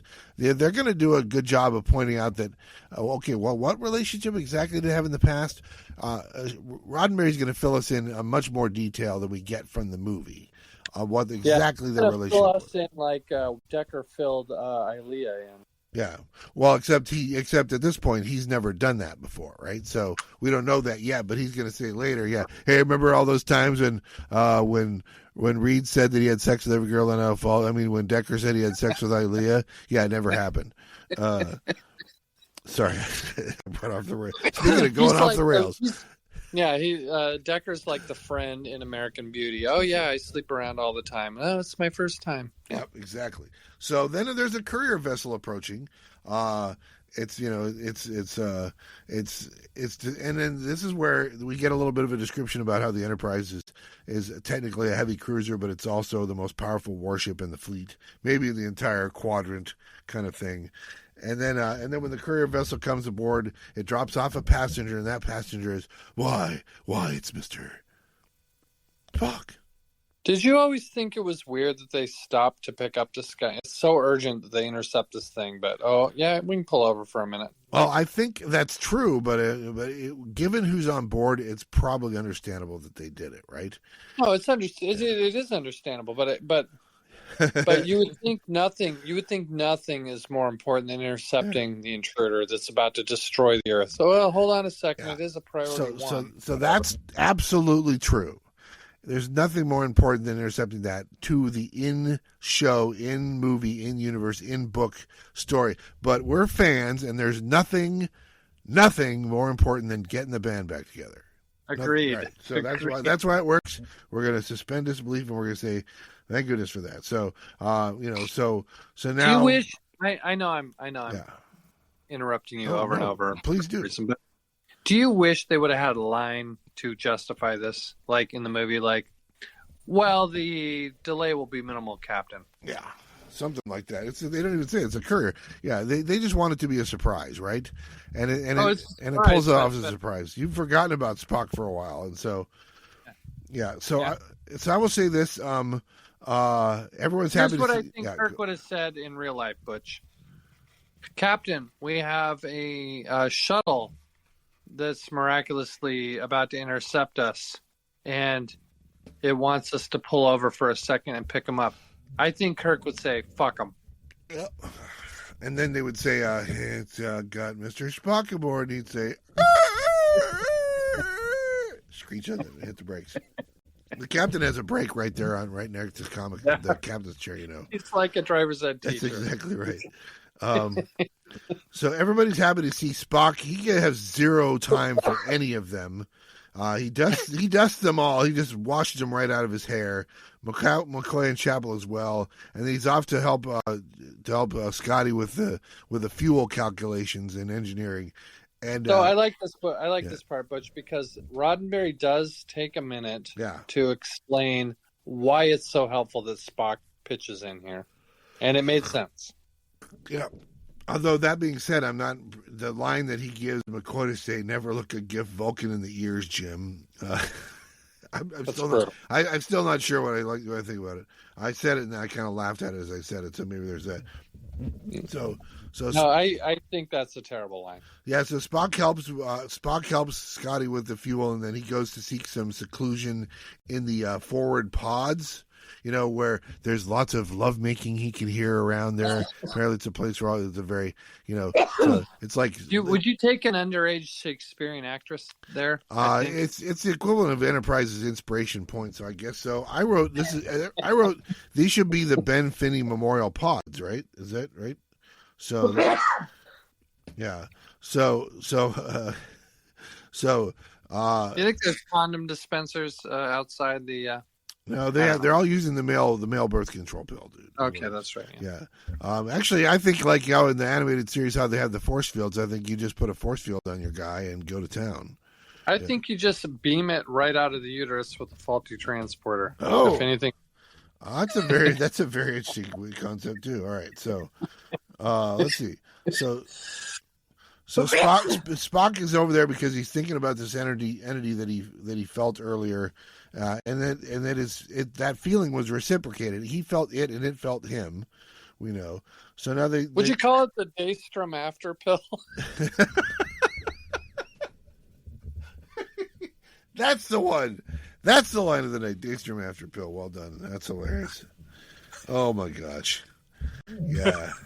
All right. So now we're going to try this warp speed thing again. I like how Decker and Scotty still don't think it's going to work. We didn't do really that much. How different is it going to be? It's going to be the same thing. And Spock's like, shut up, just do it. And it works because he's Spock. He's Spock.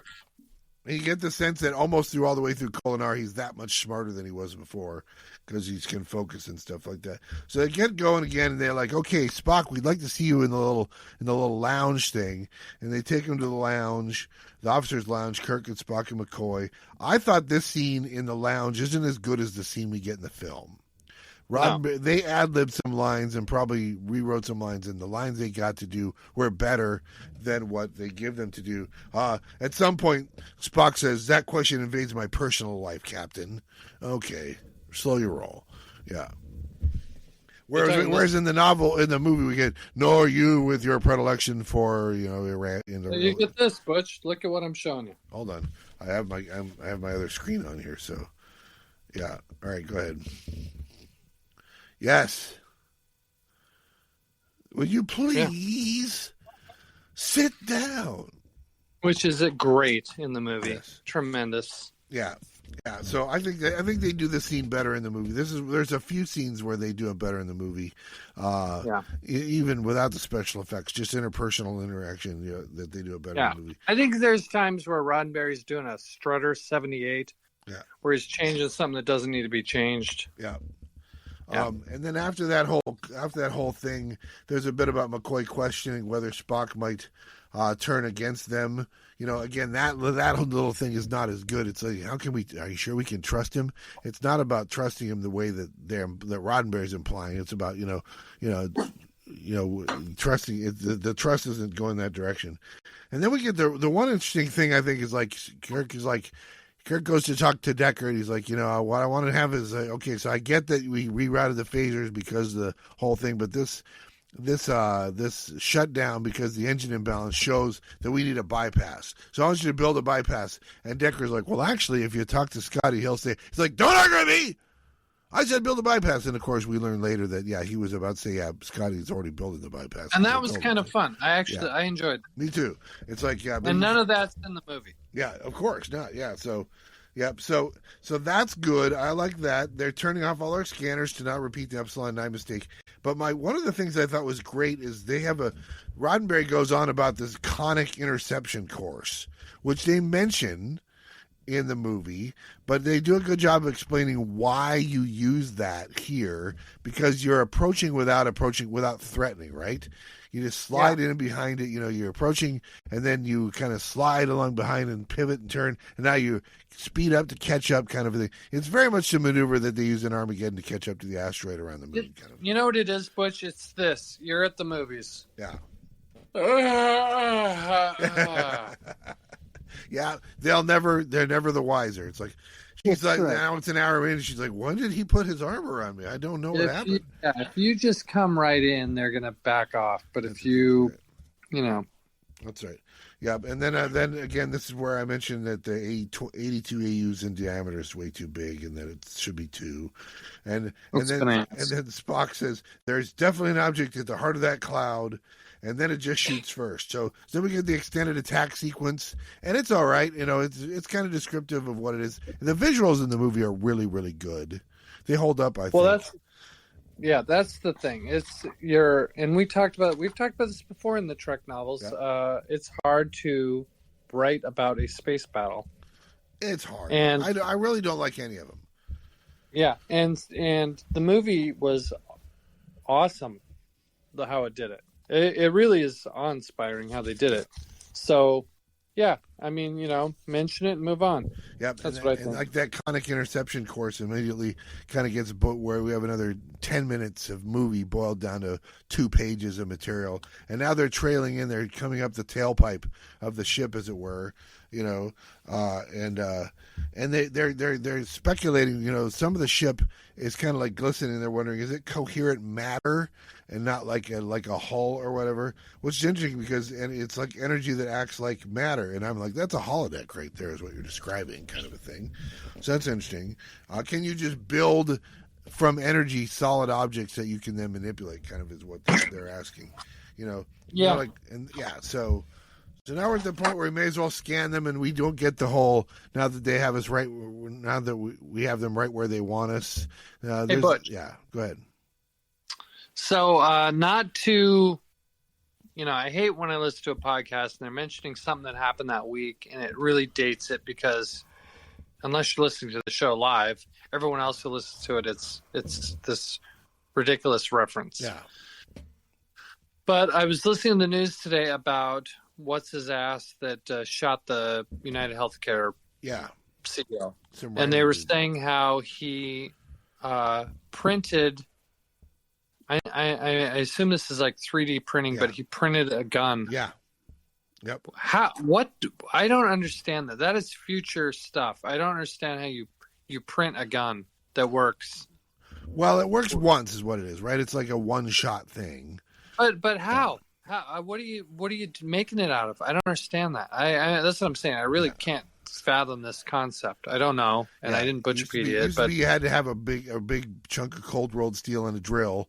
And drill yourself. Yeah, it's not like that anymore. You can lay it down, kind of thing, where it prints layers and stuff like that out of plastic or carbon nanofiber. I don't know. So it's almost like a really slow transporter. Yeah, very slow. It's like building it slowly and piece. That's crazy. Piece. All right, we're going to be there. I'm telling you, probably before our lifetimes. That's the beginning. Anyway, it's the beginning of replicator technology, right there. That's how I built my ham sandwich and coffee. I'm sorry, chicken sandwich and coffee. Yeah. I use reprocessed stuff that looks like turkey. So now the scans commence, and then the intruder arrives. They do kind of a better job in this of describing that the intruder is an energy thing. They don't describe it exactly what it looks like in the movie. It's like a lightning bolt moving around the bridge, right? Which in this case is just plasma energy. We don't know what it looks like because we don't have a design team that's making it look good on the screen. I know we're blending these two media here, the book and the movie, but it's incredible what they do in the film. You really got to tip your hat to Robert Wise and some of the stuff. But that scene with the plasma bolt stuff and the sound, whoever did the sound, they should have won an Oscar. It is really crazy. It's truly amazing. That scene gets me every time. So one thing that happens here is that before anybody else gets hurt, Lieutenant Phillips, a security guard, pulls his phaser out and gets eradicated by the probe, like vaporized. It looks vaporized, but of course that's what it looks like. Aaliyah gets vaporized, and they immediately afterwards speculate maybe they're not vaporized, maybe they got transported. You know what I would have liked? Really, I'm all kidding aside. I would have liked a bong. No, very much so. Yep. And so then they're hit by a tractor beam, and again, am I disappointed that we don't get any of the whole, Spock's like, what's the point of resisting? We don't know how strong it is. It's like, well, why are you opposed to trying? Kind of a thing. Roddenberry doesn't do as good a job building up the conflict, but of course, when you realize that by the time they get to Next Generation, Roddenberry, when he was running the show that first season, was like, there shouldn't be interpersonal conflict between crew members. Right. Someone should have slapped the drink out of his mouth. I know exactly. That's what do you think drama is, Rod? It's Lieutenant Stiles giving that cold stare to Spock across. That's exactly what it is. So Decker's coping pretty well, considering that he just watched a girl get zapped. Now, what I like about the description that Roddenberry gives is that he says basically Spock is getting zapped by this thing, and Aaliyah intervenes, and that's why she gets vaporized. She's like intervening to try and like help Spock when she gets vaporized by it. So she puts herself in harm's way. Is what she does, right? That's just one brief mention, but it makes a lot more. It's like, well, she just happened to be the one that it vaporized. Well, she picked herself out to get vaporized by it. Very heroic. Yeah, and another thing that's different here is that he's describing the hull of the ship. Is it matter or energy? Either way, there's a mouth or a maw that opens, and the Enterprise is now inside. I'm imagining not what we see in Star Trek: The Motion Picture, but what we see in which movie was that? Was that Moonraker or what? I can't remember which movie it was, where it's like one of the submarine thing or the ship. Yeah, well, they do it to a submarine in one movie, and then they do it to a spaceship in another movie. That's Moonraker. Yeah. That's got to be the most fun, terrible movie ever. That is just awful, but it's still fun. Oh, sure, yeah, absolutely. And it's a bunch of new humans, I believe. Oh yeah, it's new humans, baby. So then all the stuff, and Chief DeFalco comes to the bridge and file that away for the Spank Bank, and now there's another intruder alarm, and it's in officers' quarters. Was that the Butch? I'm sorry. Was that the lady who was Shatner's wife? Yes. Yeah. Okay. Marcy Lafferty. That's right. So had good been for him. Wife for 5 years by the time this movie's debuting. We just had Noirvember, Butch, and we didn't do this movie, but we will one day. But we did. Darlene and I watched The Lady from Shanghai with Orson Welles and Rita Hayworth. Oh, Rita! And I was like, God damn, she's smoking hot. Then I read in Butchipedia that they were married at the time. Orson Welles, who was very handsome in The Lady of Shanghai. 10 years later, he's going to be Touch of Evil Orson Welles, who's like a fat slob. Yes. But he was like a handsome, young, big dude in The Lady from Shanghai. And Rita Hayworth couldn't have been more beautiful. And I was like, wow, good for him. And that's kind of what I'm thinking here with Shatner. There you go.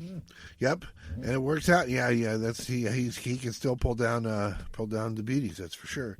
Yeah, he's moved on from Janice. That Janice. We're not talking about Janice Rand. We're talking about that other Janice. That's right. Yeah, her name was Janice, right? The chick from Shore Leave. Yeah, that's right. Yeah. Oh no, the chick from Shore Leave. That's Ruth. Ruth. Yeah, I was thinking. All right, so now they're in Ilea's quarters because there's an invasion in Ilea's quarters. It's 1,000 degrees in there. It's cooling quickly. There's some entity in the shower. And then it's her, and he says it's her. And Roddenberry describes her as almost unbearably lovely in her nudity, plus the pheromones. And then he's like, Kirk is really quickly going, is this like, did they reanimate her corpse? Is that why we're getting the pheromones? I mean, he can't make sense of why the pheromones are there, right? That's interesting. Yeah. Yeah, I picture Roddenberry typing this one hand, kind of hunting peck, while he's jerking off with the other hand. Yeah, I said it's kind of the same effect, even though she's so cold. Kirk's so hot for her, but she's so cold. He's right? Like, close enough to a living woman. That's right. Yeah, that's fine. You're just gonna let me throw that Stone's fastball right past you, aren't you? That's fine. I'm fine. I'm not. I know you're shattered that I didn't. That's right. All right. That's fun. Yeah. So she pronounced herself a voice box of V'ger, and then Ensign Chavez. Voice box. Yeah, Ensign Chavez is like, what does she mean, carbon life form? She's like, it's us, and I'm thinking it's Ensign Perez in the movie. It's Ensign Perez, not Ensign Chavez, but it's cool. We know what they're talking about. And they're examining her in the sick bay, and there's a more kind of pheromone take on when Decker arrives. Maybe, yeah, go ahead. You remember in Spock's brain when they show like the 50s sci-fi movie shot of McCoy like sweating as he's trying to do brain surgery? Oh yeah. They should have done that. They should have done that here when he's doing pheromone naked Ilia. Sweats are popping out on that forehead. Yeah, that's pretty interesting. Yeah, so this is now we're going to kind of get to a point where it's pretty, we all kind of know how the story goes from here. The probe's on board. We get with the first mention of V'ger, so now we kind of know what they're up against. Although we have no idea what V'ger is. Is V'ger the commander, an entity? We don't know what V'ger is. I like that. I know that this has caused some discussion, but I like that Roddenberry spells it Vejur. Yeah, because it would totally give it away if he spells it the way it's spelled in the big reveal in the movie. Vejur, that's right, yeah, exactly. So yeah, so I like that. So they do an exam of this, and then they're like, yeah, this is maybe what happened. And Roddenberry does a good job of summarizing this, even maybe better than the movie does. I think what happened is they took Ilea's patterns and they made a probe so that this probe could interact with us and be a communication back and forth with us. But they copied her too exactly, and we might be able to use that against them, right? And to get information enough to destroy it or whatever we need to do. They still don't have any idea about what to do with this because they don't even know what they're up against, right? So they just know that the ship that they're in is very large. And so just like in the movie, it's like she wants Kirk to take her around, and Kirk's like, I do remember seeing Kirk going, yeah, I could hit that, and then he's like, nope, it's gonna work better if I defer to Decker because they have a relationship already, and their relationship that they have already is why it makes more sense for him to be the one to try and crack the code. I could smooch on her all day long, but it's not gonna be as meaningful. And so then everybody thinks, well, that's showing a great amount of growth for Kirk, to accept it, just hand over that fine tract of land right there, kind of thing. So that's nice. Yeah. It does make sense because in the show we're conditioned to it being usually Kirk that's going, I'm going to use my powers to whatever. And his powers are formidable indeed. That's right. So they're formidable. Yeah. So they and we lost Butch. I don't even think we mentioned that Roddenberry mentioned that Kirk had a sex coach in chapter 1. That's right. He did mention about having a sex coach. James T. Kirk had a sex coach. If there's a guy who could teach the master class on it, as far as we know, it's James T. Kirk, right? But he puts the D in PhD. No matter how good you are, doesn't mean there's not more of it to learn, right? That's right. Yep. So then they're on the rec deck, and we're getting the scenes where Decker's trying to reach her, and we get a lot more of McCoy kind of like listening in and trying to analyze what's going on, stuff like that. And then in chapter 22, we find out that there's a brief contact with Earth. They've been out of contact because the signal's been shut off. And Uhura says, I got a little bit of a signal, enough to know that Starfleet thinks we're probably destroyed and we're not still out there, right? I like this. I thought that was good fill-in stuff. Not that Starfleet has a backup plan. But it's too late, right? That's right. So, but it's helpful to know that they think, there's nothing we can do. Earth is basically at the whim of this thing, unless a miracle happens, and now Enterprise is the miracle, right? So, you know what I like about this, Butch, is that they're not going to learn anything between this and Star Trek 4. That's fair. So, a probe's going to come in Star Trek 4 looking for whales. Spoiler. And they're not going to have a clue how to respond. No one's in the area. Yep. And they're fucked. I mean, really, what they were like, oh, that was a close one. That'll never happen again. Yep. Yeah. Well, yeah. I mean, it's just a MacGuffin, right? I can't believe they went back to that giant thing that's unstoppable, that's coming towards Earth and going to do Earth harm for the second time in 4 movies, is what it is. And then if you had the Star Trek First Contact 3 times in 8 movies or whatever. So listen, it doesn't matter. It doesn't matter, I guess, because So there's this one scene in the movie where Chapel gives Ilea, or the probe, this little headband. It says, I remember Ilea telling me that she wore this once. I like this explanation. And they go much further, and I do like it too, because it has bearing on Decker's relationship, and we learn a very important piece about Decker's relationship with Ilea when they have this scene, of course. Yeah. Which is, that's what you give somebody when you consummate a relationship, and we never consummated a relationship. I've never had sex with Ilea. So I feel like the clerk could have told him this. What are you buying this for, sir? Oh, I'm buying it for my new girlfriend that I'm about to go on a date with. Man, let me hold on a second. I'm going to have you speak to the manager. Somebody should have, but I think it's more like stupid off-worlders. They don't know what they're doing. That kind of thing.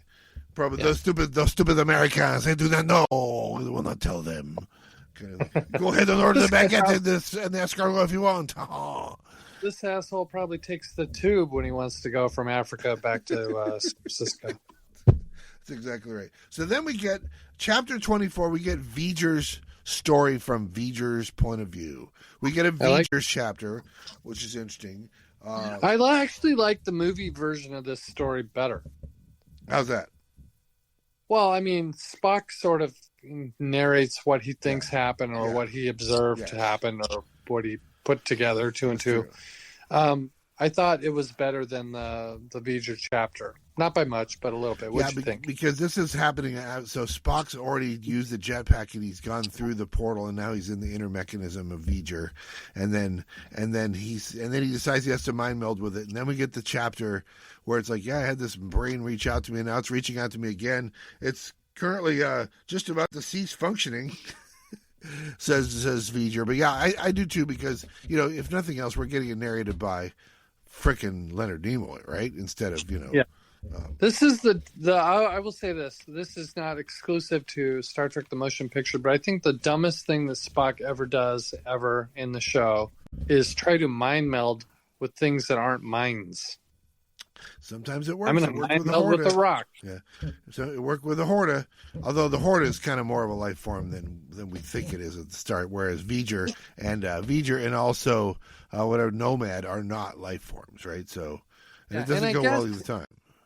I always thought that, I could be wrong about this. I always assumed that when Spock's manipulating his fingers, and that can go from a very casual thing to whatever he did in the what was the first episode with the prison planet? Which one was that where he did with Van Gelder? What's that one called? Oh, Dagger of the Mind.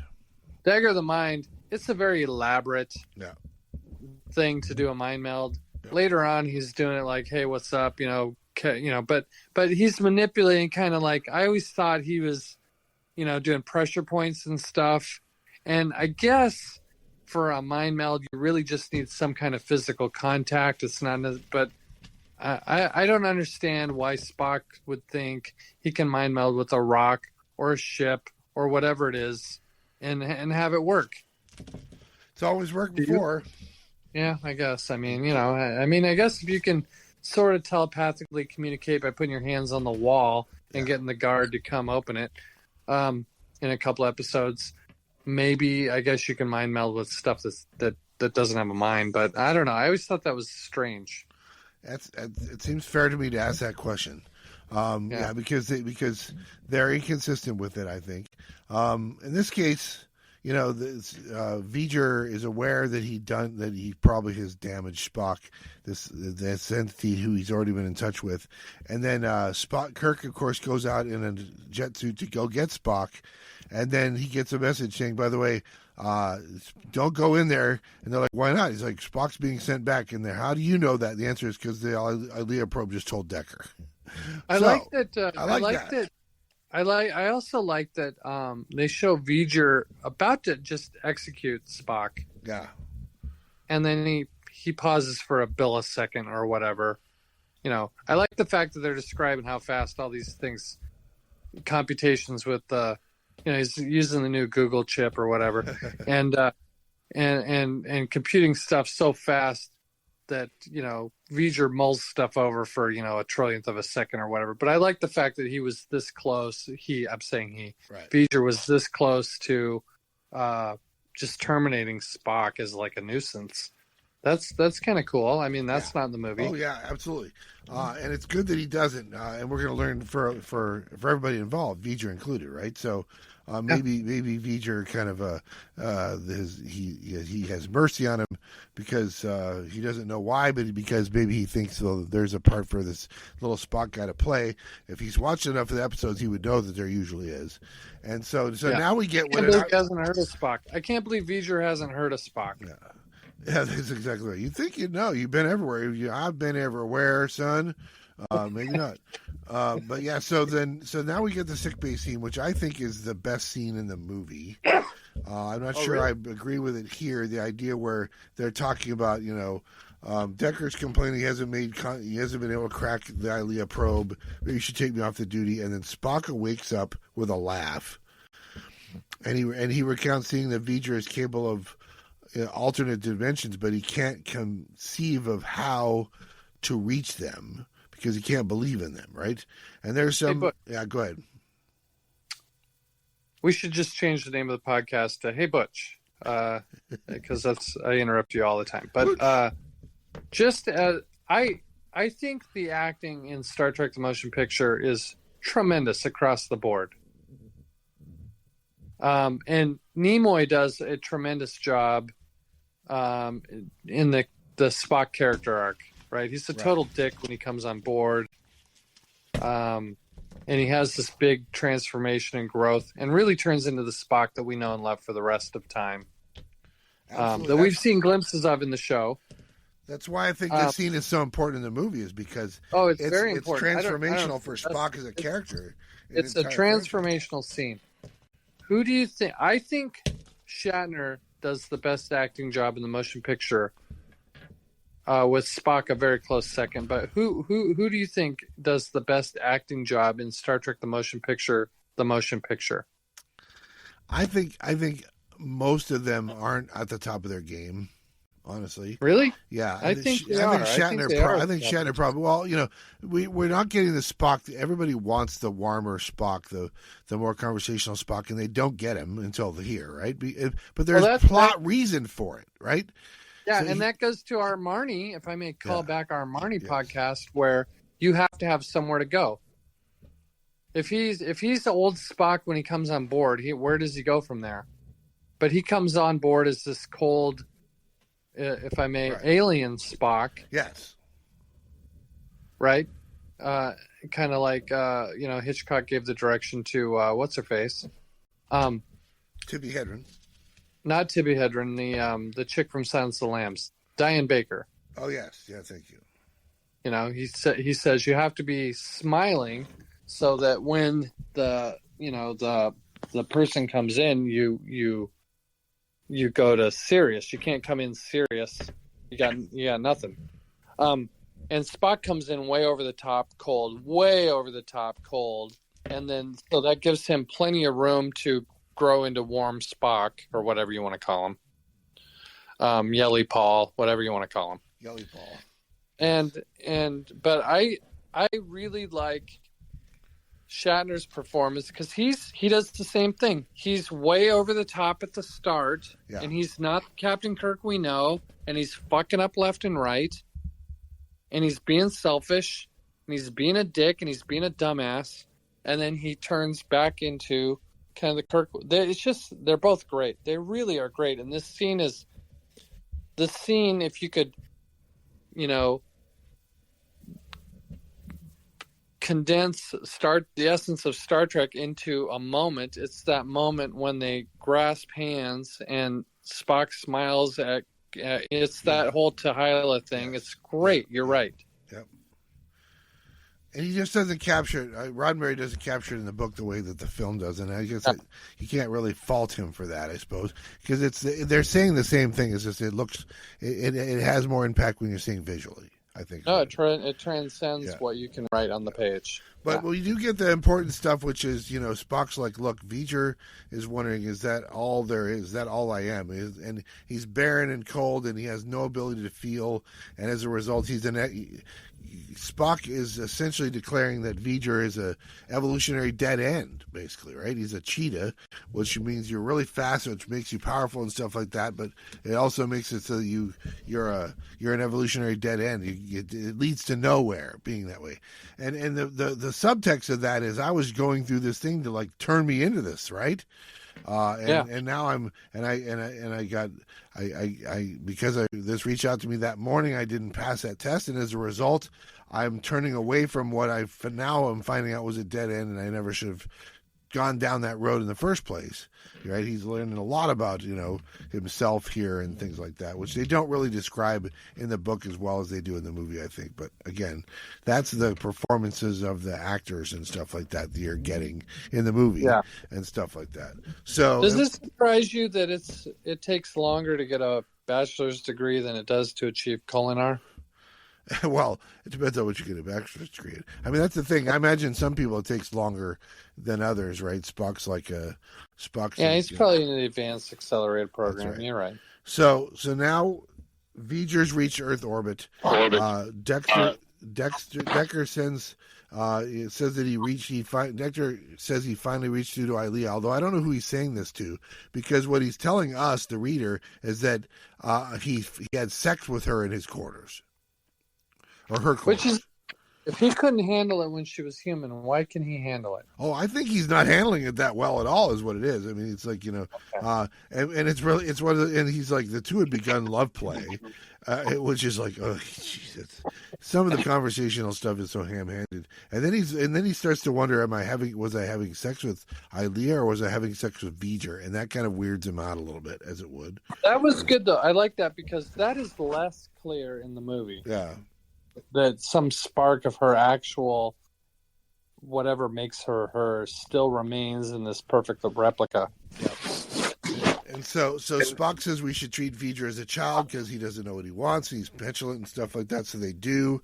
And then we get the whole thing about how, Ilea, as a mouthpiece of the child, kind of like, we want to join with the creator. It's like, well, I'll give you what you want, but you have to take the devices that are going to destroy Earth away. And say, okay, I'll do that after you give me what the creator, what we want. And so basically they're at an impasse. But as usual, Kirk bluffs his way into a final solution of meeting them. It's like, okay, so we want to meet you in person, and then we will let you meet the creator in person, kind of a thing. And I like the description of the weird foam steps. Yeah.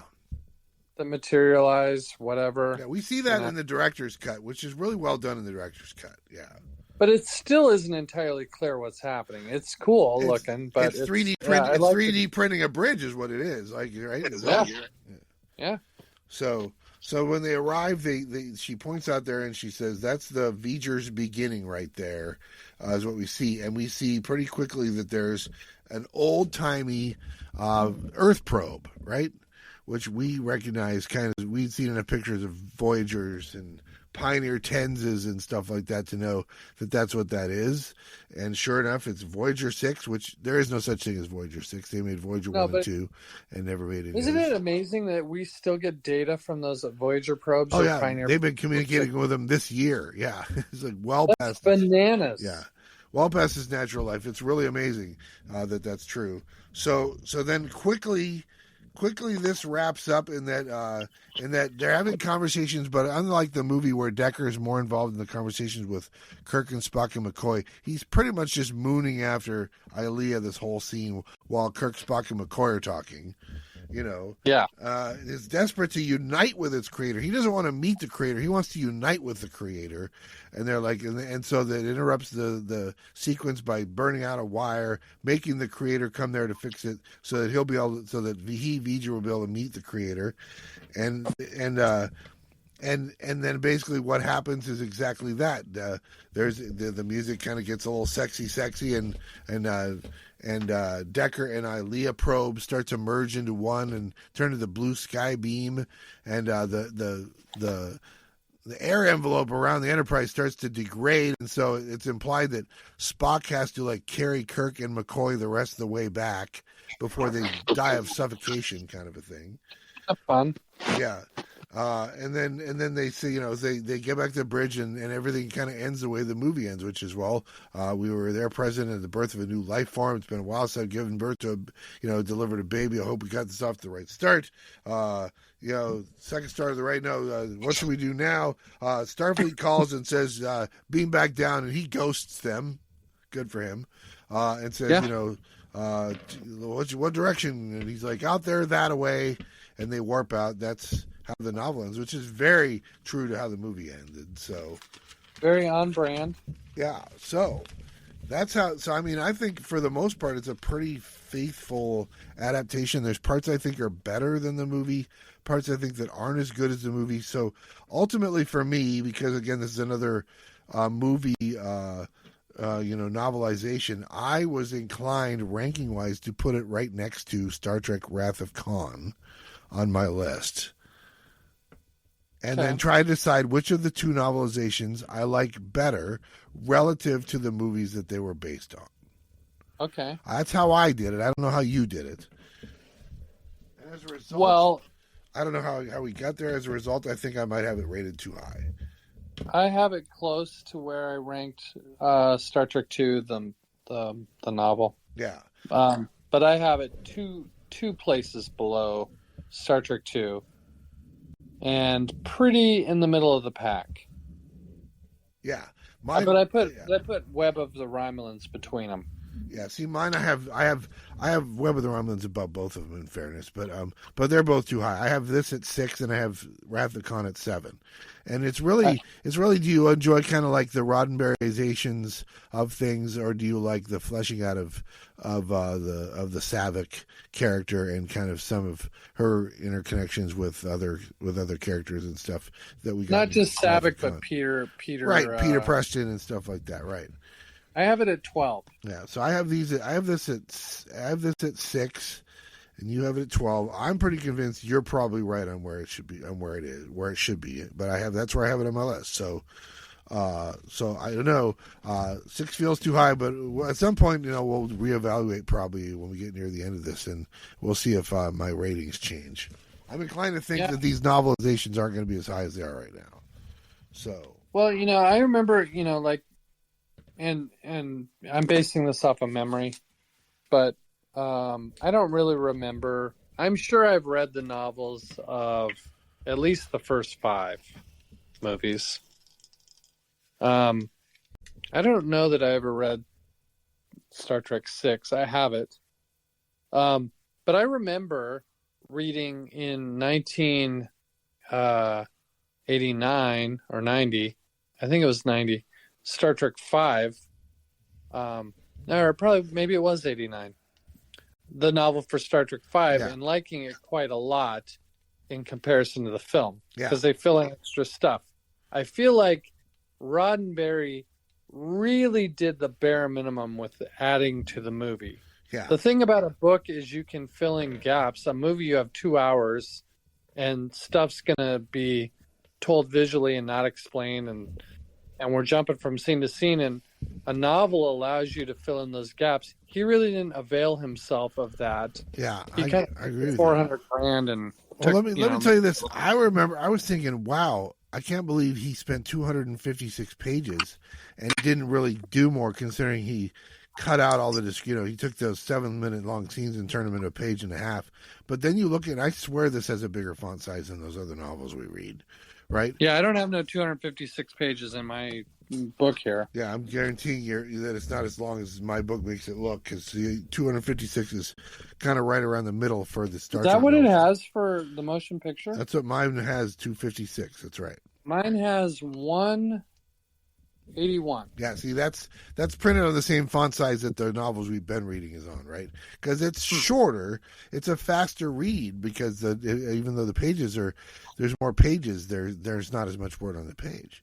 All right, so all that being said, you have it middle of the pack. I have it slightly higher than middle of the pack. But you know what it is? It's time to roll another novel, my friend. Hell yeah, brother. We've done 29, which means we've done 21, which means we have 29 left. So we'll see what we get. We roll it. Here we go. The dice will tell all. Yep. All right, it's in the teens. This is going to be number 13. And number 13 is The Wounded Sky. Oh, I remember liking that one. All right, so... Is that Diane Duane? I'm going to have to look it up real quick. The Wounded Sky. Hey, Siri, what's The Wounded Sky novel about? Let's see. Wikipedia. The Wounded Sky is by Diane Duane. Look at you. The cover's got Kirk and Spock being hugged by a jellyfish, it looks like.